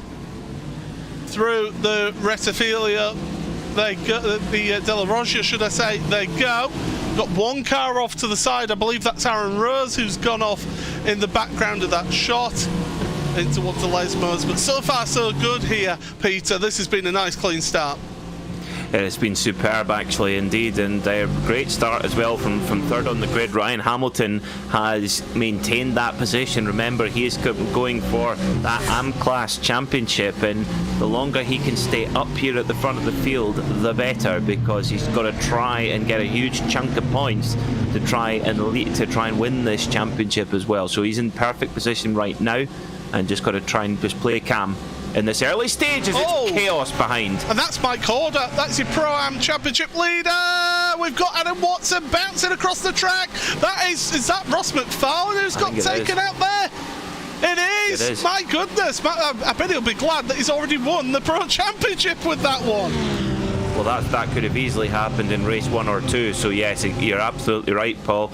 That is not the thing that you want to see happen, but very much should we say, a potential consequence of what can happen in these reverse grid races particularly. But Hamilton being swamped a little bit here now by the boosted number 27 Lamborghini there of Stacey. A little bit of a touch there, and Hamilton getting really freight trained here, but he's just got to try and keep patience. He's still got a huge lead over all the other AM drivers. Just got to keep everyone out of the way. as Ashley Finch goes for a ride at the Retifilia. Oh, there was don't say teammates. Three Spires teammates have got together. Tim Perry and Ben Gregory as well, having issues down at the Retifilia. But now the Della Roggia and, well, Morgan Butler, we've not seen him that much this season. He's been a privateer, and he's currently finding himself battling for third place down the inside of Brendan Stacey. Stacey will carry the speed around the outside of Lesmo 2. That just backs everyone up now, and if Hamilton's not careful, Van der Ness, Simon Field could potentially swamp him here, there, into the Ascari chicane, onto the brakes. And so far, Porsche, you see those brakes glowing there on the Porsche. So Chris Van der Ness trying everything he can to move forward in this field. That's Nick Salapoutis off in the background. And somehow he's kept it out the wall there. Incredible. Oh no, don't do that. Oh. Yeah, that's not advisable to do that reverse back onto the circuit when the field are flowing through, but seems like they all got through clean. Good start from Josh Thompson, up into 9th spot. Dennis in 11th as well, so in the not too distant future we could see a replay of race 1, a battle between Dennis and Thompson possibly. You never know, that's for sure. As Phil Dennis, there you go, comes up at the top of the screen, fastest lap of the race. It does have that feeling of end of term, as there goes Van der Ness around. We've got 3 wide going through the Della Roggia. The Retifilia, should I say. Chris Van der Ness dropping down the order. Well, he was at the head of that train, and he's no longer there. This is a bit more, as I say, end of term feeling here. Yes, I always thought at the end of the last day of school you could kind of get away with a little bit more. That's when you go up to the person you didn't like in the schoolyard and just biff them in the nose, knowing that everyone would probably calm down by the time you came back after the summer holidays. You obviously never went to my schools. I was normally the one getting biffed in the nose, you see. Well, what we are seeing is we're only coming up to 5 minutes into this race. We're already coming up to a quarter of the race through. Tony Draper, 1.9 seconds ahead of Mark Woodhouse. That's immortal Porsche, just not able to match the rest of the field in terms of pace. Morgan Butler is a bit further back. As Matt Turnbull had issues there, he's dropped down. Oh no, he's actually gained a position, should I say, on Alex Nella. Whereas ahead, Hamilton now is ahead of Dennis, and I think Dennis will make short work of him. Yeah, I think so, and I don't think Hamilton's going to... I think he's so far playing this one very smart. When he sees the faster cars come up, gives them plenty of room to make their way by. Ryan Hamilton, in terms of...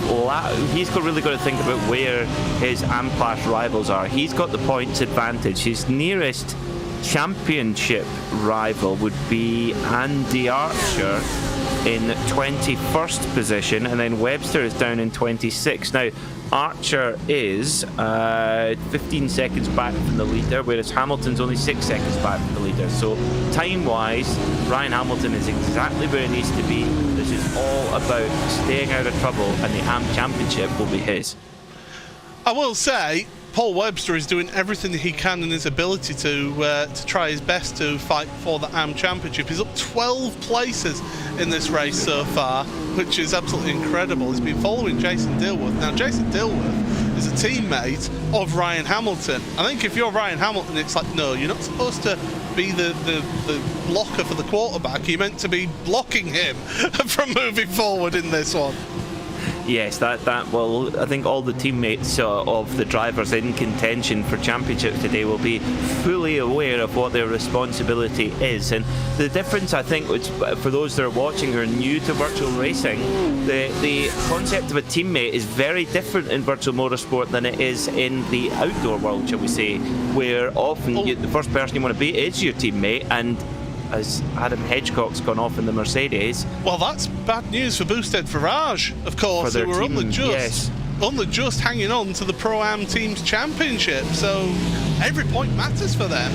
It does, yes, absolutely. And yeah, just coming back to the team dynamic, of course, in Formula One particularly, they always talk about the qualifying record and the speed record from teammate to teammate, and really you want to absolutely bury your teammate. That's what your job is, basically, unless you're told otherwise. But in the sim racing world, usually it's a much more collaborative effort where your teammates are chosen carefully, and often, especially in this championship, a lot of teams are kind of friends getting together to make the best effort at success. So you're much more likely to see cooperation from car to car in each team. Well, we have got battling throughout the field. You can see the timing tower on the left-hand side of the screen going red and green in various places. Max Wolf doing all he can to fight with Ross Nicholson right now, and the Evo SR driver. Okay, he's not fighting for a driver's championship in the Pro-Am, but he is fighting for the team's Pro-Am championship for Evo SR, and they go oh, there's been a big accident. That's Jason Dilworth. Now Jason Dilworth was in front of Paul Webster, your Am championship contender. What on earth has happened to Dilworth out there? Because he got caught up with Chris Wood, I believe it was, out there.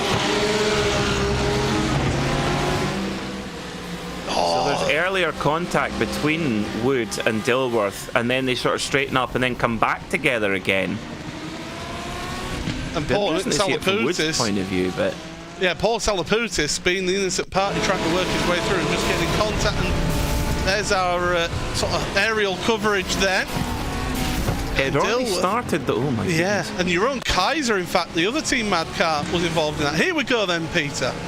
Right, okay, so Chris Wood is in the red, so a little bit of a nudge there at the chicane. Okay, little bit of a tap there again. And he sort of moved across, hasn't he? Because Woods held the middle of the track, hasn't he? I don't know. It's a difficult one there. You could that's argue, one for the stewards. Oh yes, it is. Oh yes. Break out the Jaffa Cake, chaps. Yeah, I think so. You could read that one of two ways, really.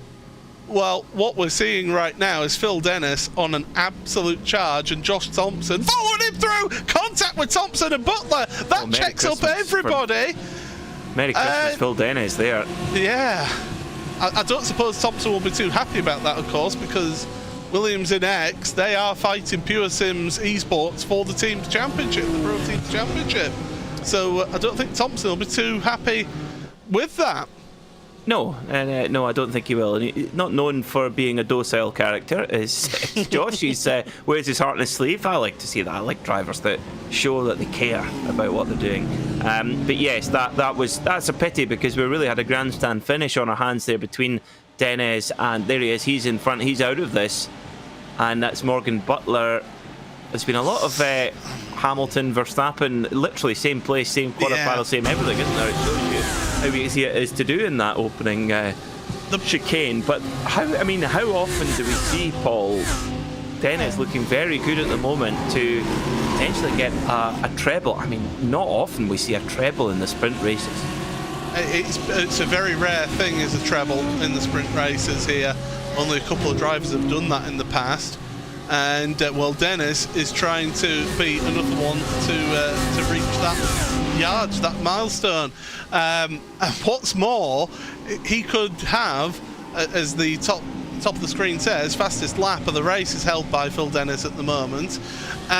He could end up, if he wins this race, getting the treble, both fastest lap and the lead of each of those races here tonight. That would be not so much a Grand Slam, but also it'd just be an unbelievable result for him here today if he manages that, and if is the biggest word in motorsport. Yeah, the triple gentleman set.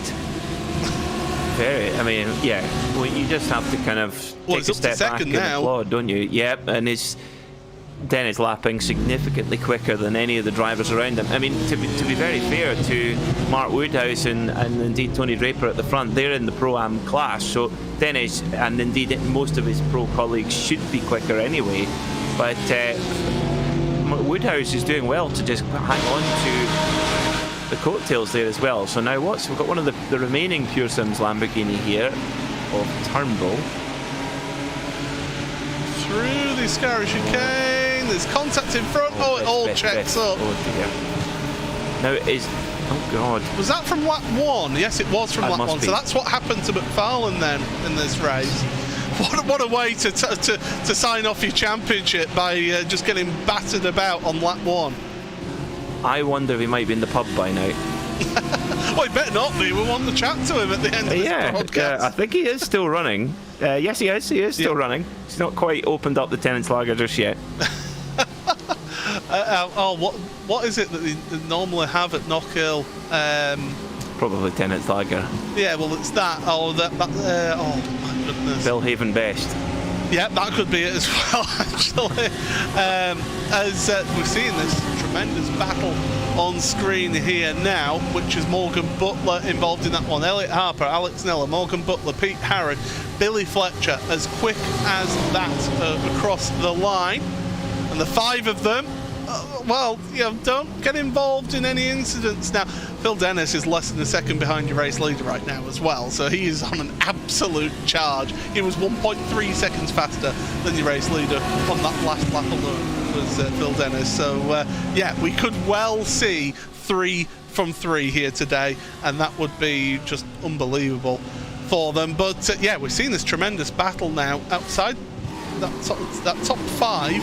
Alex Neller at the head of it, and Billy Fletcher, well, he's trying his best just to move through and try and get himself a good position, looking to potentially get him. Well, he won't get himself into second place in the Pro-Am standings, but you finish off the season on a high, don't you? It's very important. Yeah, it's amazing how that can affect your kind of attitude, especially if you come close but you finish on a high. That gives you the real motivation going into the off-season as well, because by the time we come back for the next season of the World GT Championship, a lot will change in the next few months on the iRacing service. Of course, the introduction of new circuits, potentially new cars, and of course, I guess the biggest factor will be rain. So those who put the work in the off-season when rain is introduced will reap the rewards when inevitably when we get to next season. Yeah, certainly. It's been an intriguing championship, has this one. Just to keep you up to date with everything else, so your top Pro-Am is Tony Draper, finds himself in second place in this race because Phil Dennis, and he's fighting Phil Dennis, he's not giving this one up without a fight, but Dennis does move ahead in that BMW versus Mercedes out there. There's a Porsche in third place, which is Matt Woodhouse. He's the second Pro-Am driver. Your third place Pro-Am driver is Elliot Harper. Your top Am driver is Ryan Hamilton. He is looking very good right now in 12th place to win the Am Championship. He just needs to keep himself clean and out of any trouble. Mike Horder, well, we said all he needs to do is just finish this race. He's in 27th place right now. Yeah, that's all he needs to do. Yep, no need to do any more. That's just drive it home to the line, and you'll be champion. The hard work has been done throughout the season, throughout some of the toughest circuits in virtual motorsport. You know, you think about circuits like Belle-Isle at Detroit. You could just, any mistake will be severely punished. Brands Hatch as well. I mean, I don't think people give full credit of just how difficult Brands Hatch is, especially to race for long, lengthy periods of time. Suzuka, the drivers have been put right through the ringer, and well, there's been many who have come through with flying colours. Well, the season comes down to the final 4 minutes of this race right now, and well, it's been a tremendous season of the World GT Championship, one of the best seasons I do feel in this championship's history. And well, you don't win a championship in just one round of this series, but you can lose it in one round of this championship. And I think, you know, for those who haven't won in the championship, they can feel proud of being involved in such battles. A little bit of rubbing between that was Morgan Butler and Billy Fletcher there, and well, Michael Avdoka's sitting back going, go on boys, you two have a crash and I'll take the both places. Yeah, Morgan Butler's in a pretty feisty mood today. He's absolutely, but Billy Fletcher's giving it back just as hard. Yeah, Morgenbach was in a pretty feisty mood, but you don't like to see that, cars turning into each other on the straight. It's never advisable, that's for sure. But another fast lap. Phil Dennis, 147.2. That's well over 2 seconds quicker than the cars behind him. Certainly doing a sterling job, and to be honest, I think that graphic's been stuck there a little while, because he did set that a little while ago. 147.6 last time by, not far. Yeah, it wasn't far at all. 47.6. I mean, to only lose 0.4 of and make an overtake as well on the lap, and only lose 0.4 compared to your fastest lap, certainly does show just how much pace and how much consistency he has out there. And well, here we see Alex Nella, Elliot Harper, Boosted Motorsport versus Luxim 24 Esport out there for the final time. A few of these drivers, it will be their final race in the championship. Some of the drivers, it will be their final race for their particular teams as well. I have been hearing rumours for 1 or 2 drivers in this championship, so keep an eye on team social media for that. And well, right now Alex Nella has got a good run on Elliot Harper as we're about to start. That should be the start of the final lap of the championship. Well, what a way to finish the season of the World GT Championship with a treble from one single driver to win all 3 races. Would be impressive enough without reverse grids, but with 2 significant reverse grids, 23 plate reverse grids, absolutely exceptional stuff. You do wonder though, Paul, if Josh Thompson, I'm sure Josh Thompson would be right up there with Phil Dennis if it wasn't for that unfortunate incident, but I'm sure Josh will be back next season, and you can never write the Manxman off. Ever. Oh no, absolutely not. And in fact, he's still battling away behind Max Wolf right now, recovering from that contact with Morgan Butler as they go through the Lesmos. Do you know what? Actually, it's going to be really close for Phil Dennis as to whether we get another lap or not. So I hope all the drivers have got themselves enough fuel in their cars, because he was close to being 1 lap's worth of time for the end of this race. So yeah, it's going to be tight as to whether we get that. Moves going on further down in your field as well. And that's Alex Davidson. Oh, contact with the 27. Oh, around he goes. And Brendan Stacey was having a really good time out there, but we'll need to look to the front, because is Phil Dennis going to win? No, he's going to take it 1 more lap here. He crossed the line, everybody, with 2 seconds remaining in this race. I think he was trying to actually waste some time on that last lap. It didn't quite work out for him. Yeah, he was. I think he did, Paul, because he was into the mid 48s, which is about a second off his pace at the moment. So, and I think he's maybe a little bit light on the throttle. I'm wondering if he's got enough fuel on board, because that was unlikely to be expected there as well. So, I think, Ryan Hamilton, of course, was very unlucky in race 1. He won't have made that same mistake again. Hopefully he's got enough fuel to close out this AM Championship. But we've got one of the Sim Stickers cars coming down pit lane that might have hit this problem. Yeah, Ross Nicholson, that is down pit road. That'll give Paul Webster an extra position in this race, but that's actually going to be a drive-through penalty, so he's hit an instant point limit there with a drive-through penalty on that last lap. But my goodness, what a way for this season to finish. Down the inside, Alex Davidson on Max Wolf. Now, Max Wolf has got to be careful. He needs to score some good points for Evo SR, but he can't afford to have an accident on this last lap. And Ryan Hamilton is right behind them. He doesn't want to get involved in an accident here, because if he gets involved in an accident, anything could happen in the AM Championship here. So, Phil Dennis is heading down towards the Parabolica. I can categorically say, for the final time in this championship, Michael Avdoka has lost a few positions out there, but we need to look forward. There he is doing drifts out the final corner. It is going to be Phil Dennis, 3 from 3 for the final round of Season 10 of the World GT Championship. Tony Draper, a tremendous result, second place ahead of Matt Turnbull. Mark Woodhouse then finishes in 4th place. But we need to look then, because Ryan Hamilton is going to be coming around and taking the checkered flag, and he is going to be your AM Championship winner. Across the line goes the Evo SR car of Chris Van Der Ness and Brendan Stacey, but there he is, Ryan Hamilton, your AM champion. More cars going side by side across the line. Mike Horder, where is he on track? He's about to cross the line as well, because he is going to take the Pro Am Championship. There he is, Mike Horder. Well, he got in the wars in that final race, but my goodness, what a result for him. Final few cars, and David Baker. Oh, a night to forget for him. Down there in 33rd place. Ross McFarlane right behind him, 1 place. That was not a way to crown his championship. Peter, what a breathless final race of the championship here. Yeah, it certainly was.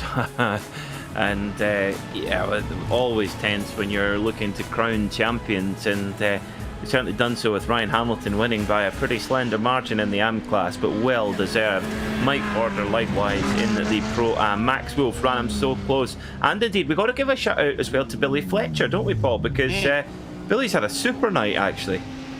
He certainly has. The Pro Am driver finishing, well, we'll see the results in a few moments time, but we'll give you your race results and wait for the series admins to update their points standings. But here is the unofficial results then from the final race of season 10 of the World GT Championship. Phil Dennis, 3 from 3 with 3 fastest laps here tonight. What a dominant display for Phil here today. Tony Draper, 2nd place then ahead of Matt Turnbull. Matt Woodhouse, 4th place with Alex Neller, 5th. Billy Fletcher, Elliot Harper, the Luxim 24 esports drivers, brilliantly done for them in 6th and 7th place. Michael Evdoka, 8th ahead of Pete Harrod. Morgan Butler in 10th place. Aaron Rose then for Luxim 24 esports is the 3rd driver in that team in 11th, with Josh Thompson 12th, Alex Davidson 13th. Max Wolf doing all he could to fight for the Pro-Am Championship, but not quite able to do it. And then 15th place, your AM champion for Nonad Sim Racing, Ryan Hamilton. What a performance from him in those final 2 races. Brendan Stacey, 16th ahead of Chris Van Der Ness. Brian Lyons, John Roberts and Toby Ward round out your top 20. 21st for Simon Neller ahead of Ashley Finch. Paul Webster, you couldn't ask for more from Paul in that final race. From starting at the back of the grid to finish 23rd is a tremendous drive, and he should be proud of that final run. I know he'll maybe not think that he should have started back there, but it is a tremendous drive from him to finish 23rd. Simon Field and Andy Archer. Andy Archer, another one who had a really good night in the AM standings.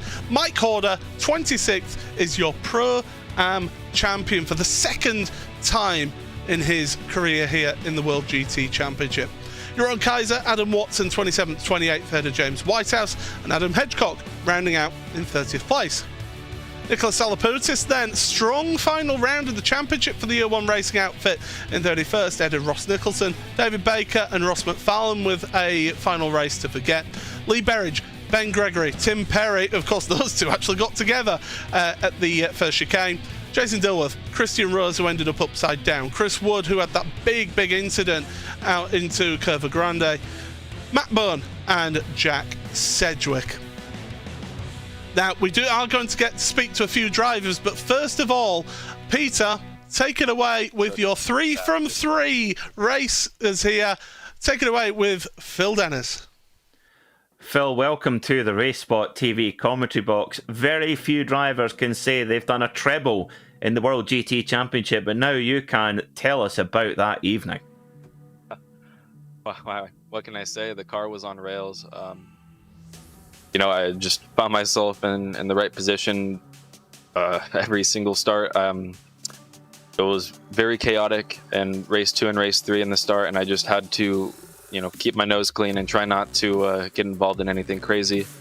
And just knowing about my pace at this track, I just took it easy, and I let the car do the work in the second half of the race. So I just got to thank BS Competition. I tried my hardest to close out the championship. I don't think it was enough, but there's nothing more I could have done. It was almost a perfect weekend. I'm really happy to just come out with 3 wins. Absolutely, you're spot on there, Phil. To put in when you were coming from behind in the championship, 3 wins was all you could do, and that's what you did. I mean, is it? Forgive me for asking, but is it a bit of a bittersweet because you've had so much pace, you've won a lot of races this season, but had to miss a few rounds? Is there a little bit of what if in your head at this moment in time, or you're able to sort of compartmentalize it and put it behind you? No, I'm really happy with how it went. I honestly didn't think it was possible to be able to win all 3 races with the reverse grid, and I pulled it off. So I think that's more than enough for me to wrap up the championship like this. I like it. Well, Phil, congratulations not only on your 3 wins today at Monza, but some superb performances throughout the rest of the championship. Well done, and we hope to see you back next season to fight for the World GT Championship. Thanks a lot, guys. It was a great time.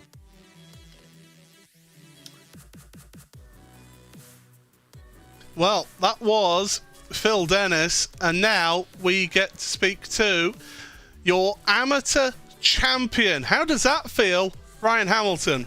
It hasn't sunk in. I am utterly speechless. I am absolutely utterly speechless because I didn't give myself a chance coming into this race. I just thought, just race your own race and see what happens. And after the first race, I was just like, what have I done? What have I done? But Matthias, who was my spotter today, he congratulated me on 2 races where I just basically kept my head, and I'm guessing that's pretty much what it came down to in the end, just keeping your head. I'm sorry, I'm just so speechless. I'm shaking. Well, I mean, it is. We were saying all the way through the commentary here today, it is a long championship. Is this? You're starting all the way back at the end of July, and has there been any sort of key moments for you where you've thought, right, come on, we could have this here? I think the winning Suzuka was the sort of like the the big realization of you're absolutely in this, and this is where this is your platform to win from. Up until that point, it was just trying to get points. Even when I was leading halfway through the season, I was like, that's not going to last, and it didn't. But I think Red Bull Ring was kind of like the wake-up call I needed during the series, because that incident with Phil Dennis sort of changed my mind to be like, right, just forget about the pros. You're not even fighting them anymore. Yeah, you want to be that person who looks awesome on TV, but at the end of the day, I just was like, no, just focus on what you need to focus on. And ever since then, I've been grinding out results which have benefited me massively. And I've got to say, I feel so sorry for Paul. Paul could easily have been here where I am today because he has pushed so hard. He's won more races than I have as well. He deserves to be here just as much as I do. Archer as well. Archer's been phenomenal. Lee Berridge, who led the first half of the season. The AM category has been so tough, and to be in amongst these people has been an inspiration to just keep going. They are top AM drivers. The whole field has been absolutely amazing. And a shout out as well to Salaputis for getting second place. He absolutely deserved that. Well, for somebody who said he was speechless, that's quite a lot of words there, bro. Yeah, I know. I just calmed down. I've just calmed down a bit now. I've got my fiancée next to me. She's calming me down. Well, congratulations, Ryan, from Nomad Sim Racing on the Amateur Drivers' Championship. Thank you very much. Thank you. So there we go. That is Ryan Hamilton. And Peter, why don't you take it away with our Pro Drivers' Champion? Ross McFarlane, congratulations. You are the World GT Champion. How does it feel? Yeah, it feels pretty good. Feels like it's been a fairly short campaign. I think the races have flown by quite quickly, but no, it's been a good one. It certainly has. I mean, tell us about the emotions of tonight, because you came in with a well-earned championship lead. What happened in race 3? It's good that happened in race 3 rather than earlier on, but tell us about getting the job done tonight, because there was a lot going on around you. How did you keep it clean tonight? You just got to read the race. I mean, and even in the first race where we were all kind of in a train pace order, roughly, just seeing little moves and attitudes from people in the way they drive, and just knowing whether you want to go near them or not. And it's even more important in the second and third races. You know, that second race, you can read it like a book sometimes. You can see them ahead and you know, okay, just lift off the throttle. I don't want anything to do with that. Next thing you know, 2 cars come together and, you know, it could have been in it. The third race, well, there was nothing I could do, but at least by that point, it was pretty much decided. But yeah, that was a scary end to it, but still enjoyable. Yeah, it was certainly enjoyable for us to watch. If a little bit tense. Now, last question for you, Ross. Will we be coming back to see you go for 3 in a row? We'll have to see. I mean, I think if Mr. Denez could pull those sorts of performances over the last couple of months that he's been doing from a very beginning of a season to the end, then I don't think I would have much chance. But you know, I think he's learned a lot. There's been a lot of drivers in the series that I've seen who have learned a lot about how to race in this sort of event. You know, some who have come from much lower events, you know, quality-wise. Some who, like Phil, have come from basically the top of iRacing and are having to sort of figure their way around this series. And it's interesting to see. I've been in it for quite a while, and I think that's probably the only reason I have a chance of winning it every time, is just knowing how it works, knowing how the points are scored, and how to race everybody in the series. But no, for the future, we'll see what happens. I like it. Very, very modest and tight-lipped. Typically Scottish, Ross. That's what I like to hear. Congratulations on a super season. You really have deserved the championship, and we'll keep our fingers crossed we see you back next season. Cheers, guys. Well, there is one person that I want to speak to now here, is series admin and the man who likes to spin his car a lot, Matt Byrne. Matt, I mean, okay, it wasn't the best of seasons for you, and you can pretty much write that one off. But from a series admin point of view, how do you see this championship this season, the 10th season of this championship? The 10th season, jeez. No, I think it's been good. It's nice to see. Obviously, we're still getting the really large grids. Obviously, our 60 driver slots seem to just go in seconds when we open up entries. But it's good to see that from the last few seasons, we've got that continuous number throughout the season. We've not got as much of a drop off now. But yeah, no, it's been a really good season. It's nice to see that the fight for all the class championship wins went all the way to the last race of the last meeting.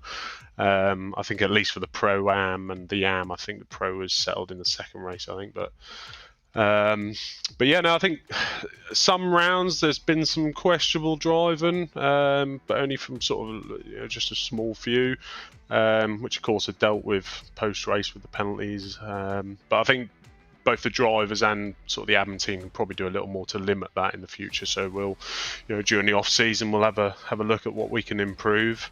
But I think that's a little bit nature of the beast, with the record number of drivers and the way the format of the series, with certainly with the sprint races and some of the tracks that we visit, and we've got obviously quite a mixed pace up and down the grid, so some incidents are inevitable really, but credit to everyone in the series, all the drivers, for sort of how they handle a lot of the incidents.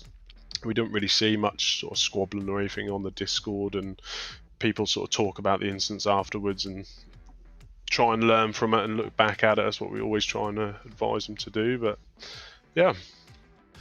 And you must feel quite vindicated as a series admin. It's not just yourself, but the whole team of admins, with how each of those drivers' championships, and even the team's championships as well, were all taken to the end. I mean, my goodness, a Pro-Am team's championship was won by just 3 points. I mean, you can't really get better in terms of matching people to where they are on the grid. Yeah, that is crazy. I've been concentrating too much on the driver's side. I've not actually looked at the team side, but yeah, it's just crazy. And for those drivers to actually even win those championships, it's not an easy thing to do. You know, with the way the format and everything is. It's, yeah, credit to those guys for racking up those points throughout the season. Like you said earlier, I've not had the best of the seasons, but my time's very limited these days with the 3 kids and yeah, other commitments. But yeah, no, you know, credit to a lot of the admins who are sort of trying to delegate a lot of things these days. And yeah, big thanks to sort of Andy, who helps run the series with me, and Simon Underhill, who sort of sets up all the sessions. Got your own again on the point side, and quite a large steward team, and also Alex Nella as well. He joined the admin team this season, and he's really been giving it his all as well. So big thanks to all those guys. Well, Matt, congratulations on another successful season. This championship just keeps on going from strength to strength. Any sort of rough idea as to when or if season... Well, I would imagine it is going to be a when. Season 11 would be looking to start for people who are maybe interested, and where can they find out more details?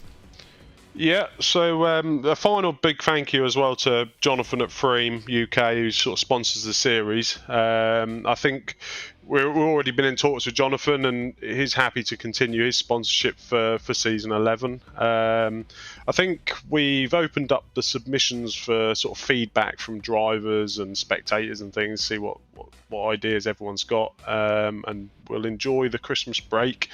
The admins will get together a few times and discuss a few things, and I think we'll be looking at probably end of January we'll start up again for another action-packed season. And of course, details available on wgtc.uk. Yeah, that would be useful if I shared that information. Yeah, well, no, that's why you got the pro here. That's exactly. I did actually make notes this time, you know, for I ended the race early. I thought I'd write down a few notes. Well, thank you and very I still much. forget. Well, thank you very much, Matt, for joining us, and congratulations to the entire team behind World GT for another successful season. Yeah, thanks a lot to you guys as well. The broadcasting's been fantastic as always. Yeah, really appreciate it. So there we go then. Part-time spinner and full-time admin Matt Bunn joining us in the commentary booth here, and we've just got time to then just quickly go through each of the championships then, Peter. Of course, we know that Ross McFarlane, he won the Pro Championship by the penultimate race of the season. Phil Dennis ended up second place in Pro, 53 points off of Ross. Considering that it was over 100 points behind at the start of the evening, that's a heck of a run that Phil had there today. It really was superb, and it was great to hear from Phil Dennis there as well, because he wouldn't be drawn on the kind of disappointment of the championship, which probably means there wasn't. He was really happy with his performances when he could attend, and as Ross pointed out, he says, you know, what a threat Phil Dennis could be if he were there all championship long. But when you're coming from behind, all you can do is just win the 3 races and see what happens. But as we've already mentioned, that is a very, very rare achievement at any point in the season, I think, particularly under the pressure of a championship finale. Yeah, it's a little tip of the hat to Phil there. David Baker does finish 3rd place in your Pro standings. Pro-Am, Mike Horder, he just had to finish that race, and he did. He ends up winning by 53 points as well, so the same margin as for Pro-Am. Mike has been really solid all season, got himself the results that he needed. Max Wolf, Billy Fletcher, 2nd and 3rd place in Pro-Am. That's been a really, really good championship to keep an eye on throughout the season. Yeah, and there's some really quick drivers in there as well. I mean, Max, I'm actually surprised that Max Wolf wasn't quite able to get the job done. But don't forget, of course, he started the season in AM. Yeah. So actually, in that, when you take it in that context, pretty impressive to finish second in Pro-Am, having started in AM. So I think if Max is in Pro-Am next season, yeah, he's the driver to watch, because he's impressed me all season long. Yeah, we spoke to earlier. Ryan Hamilton wins the AM Championship by 23 points over Paul Webster, and Andy Archer third place in that championship, a further 30 points behind Paul. I mean, that amateur championship, it was drama-filled all the way from the start of the season, and even in the final races here today. Heartbreak for Paul Webster, but Ryan Hamilton, he did what he needed to do out there today.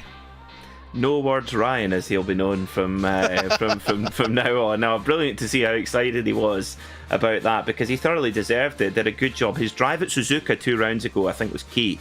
Really scored some good points in that race, and very impressive. But yeah, like we say, we'll all go to bed tonight thinking poor old Paul Webster getting turfed into the wall and getting generally bullied around.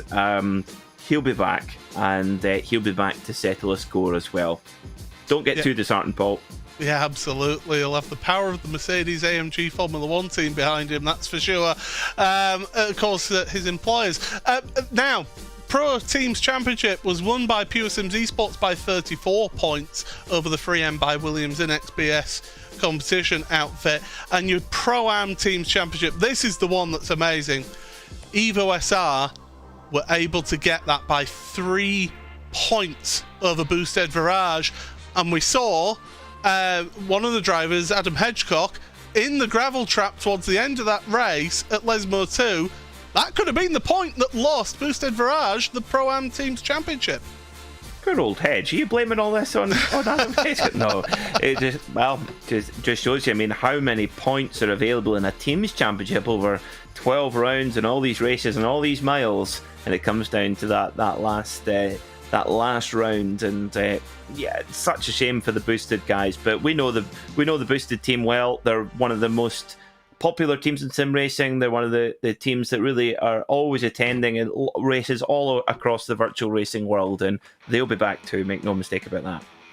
Well, I'm afraid that this is all that we've got time for you here with the World GT Championship. A few things to mention here. Thank you so much to the series sponsors, to Simmortal, to Pure Sims, and to the lead title sponsor 3M for their continued support of the World GT Championship. All the drivers and the admins who have competed and have helped arrange this championship, thank you so much to them. Thank you very much to Chaz Draycup and Arjuna Kankapati for filling in when Peter wasn't available. And Peter, of course, as well, your first season in the championship. What a championship to commentate on. And of course, thank you as well, behind the scenes, the guy who makes us look good, Hugo Luis. Thank you so much for his efforts throughout this championship. I've been Paul Smith. That has been Season 10 of the World GT Championship. Season 11, end of January. Mark it in your diaries. Goodbye.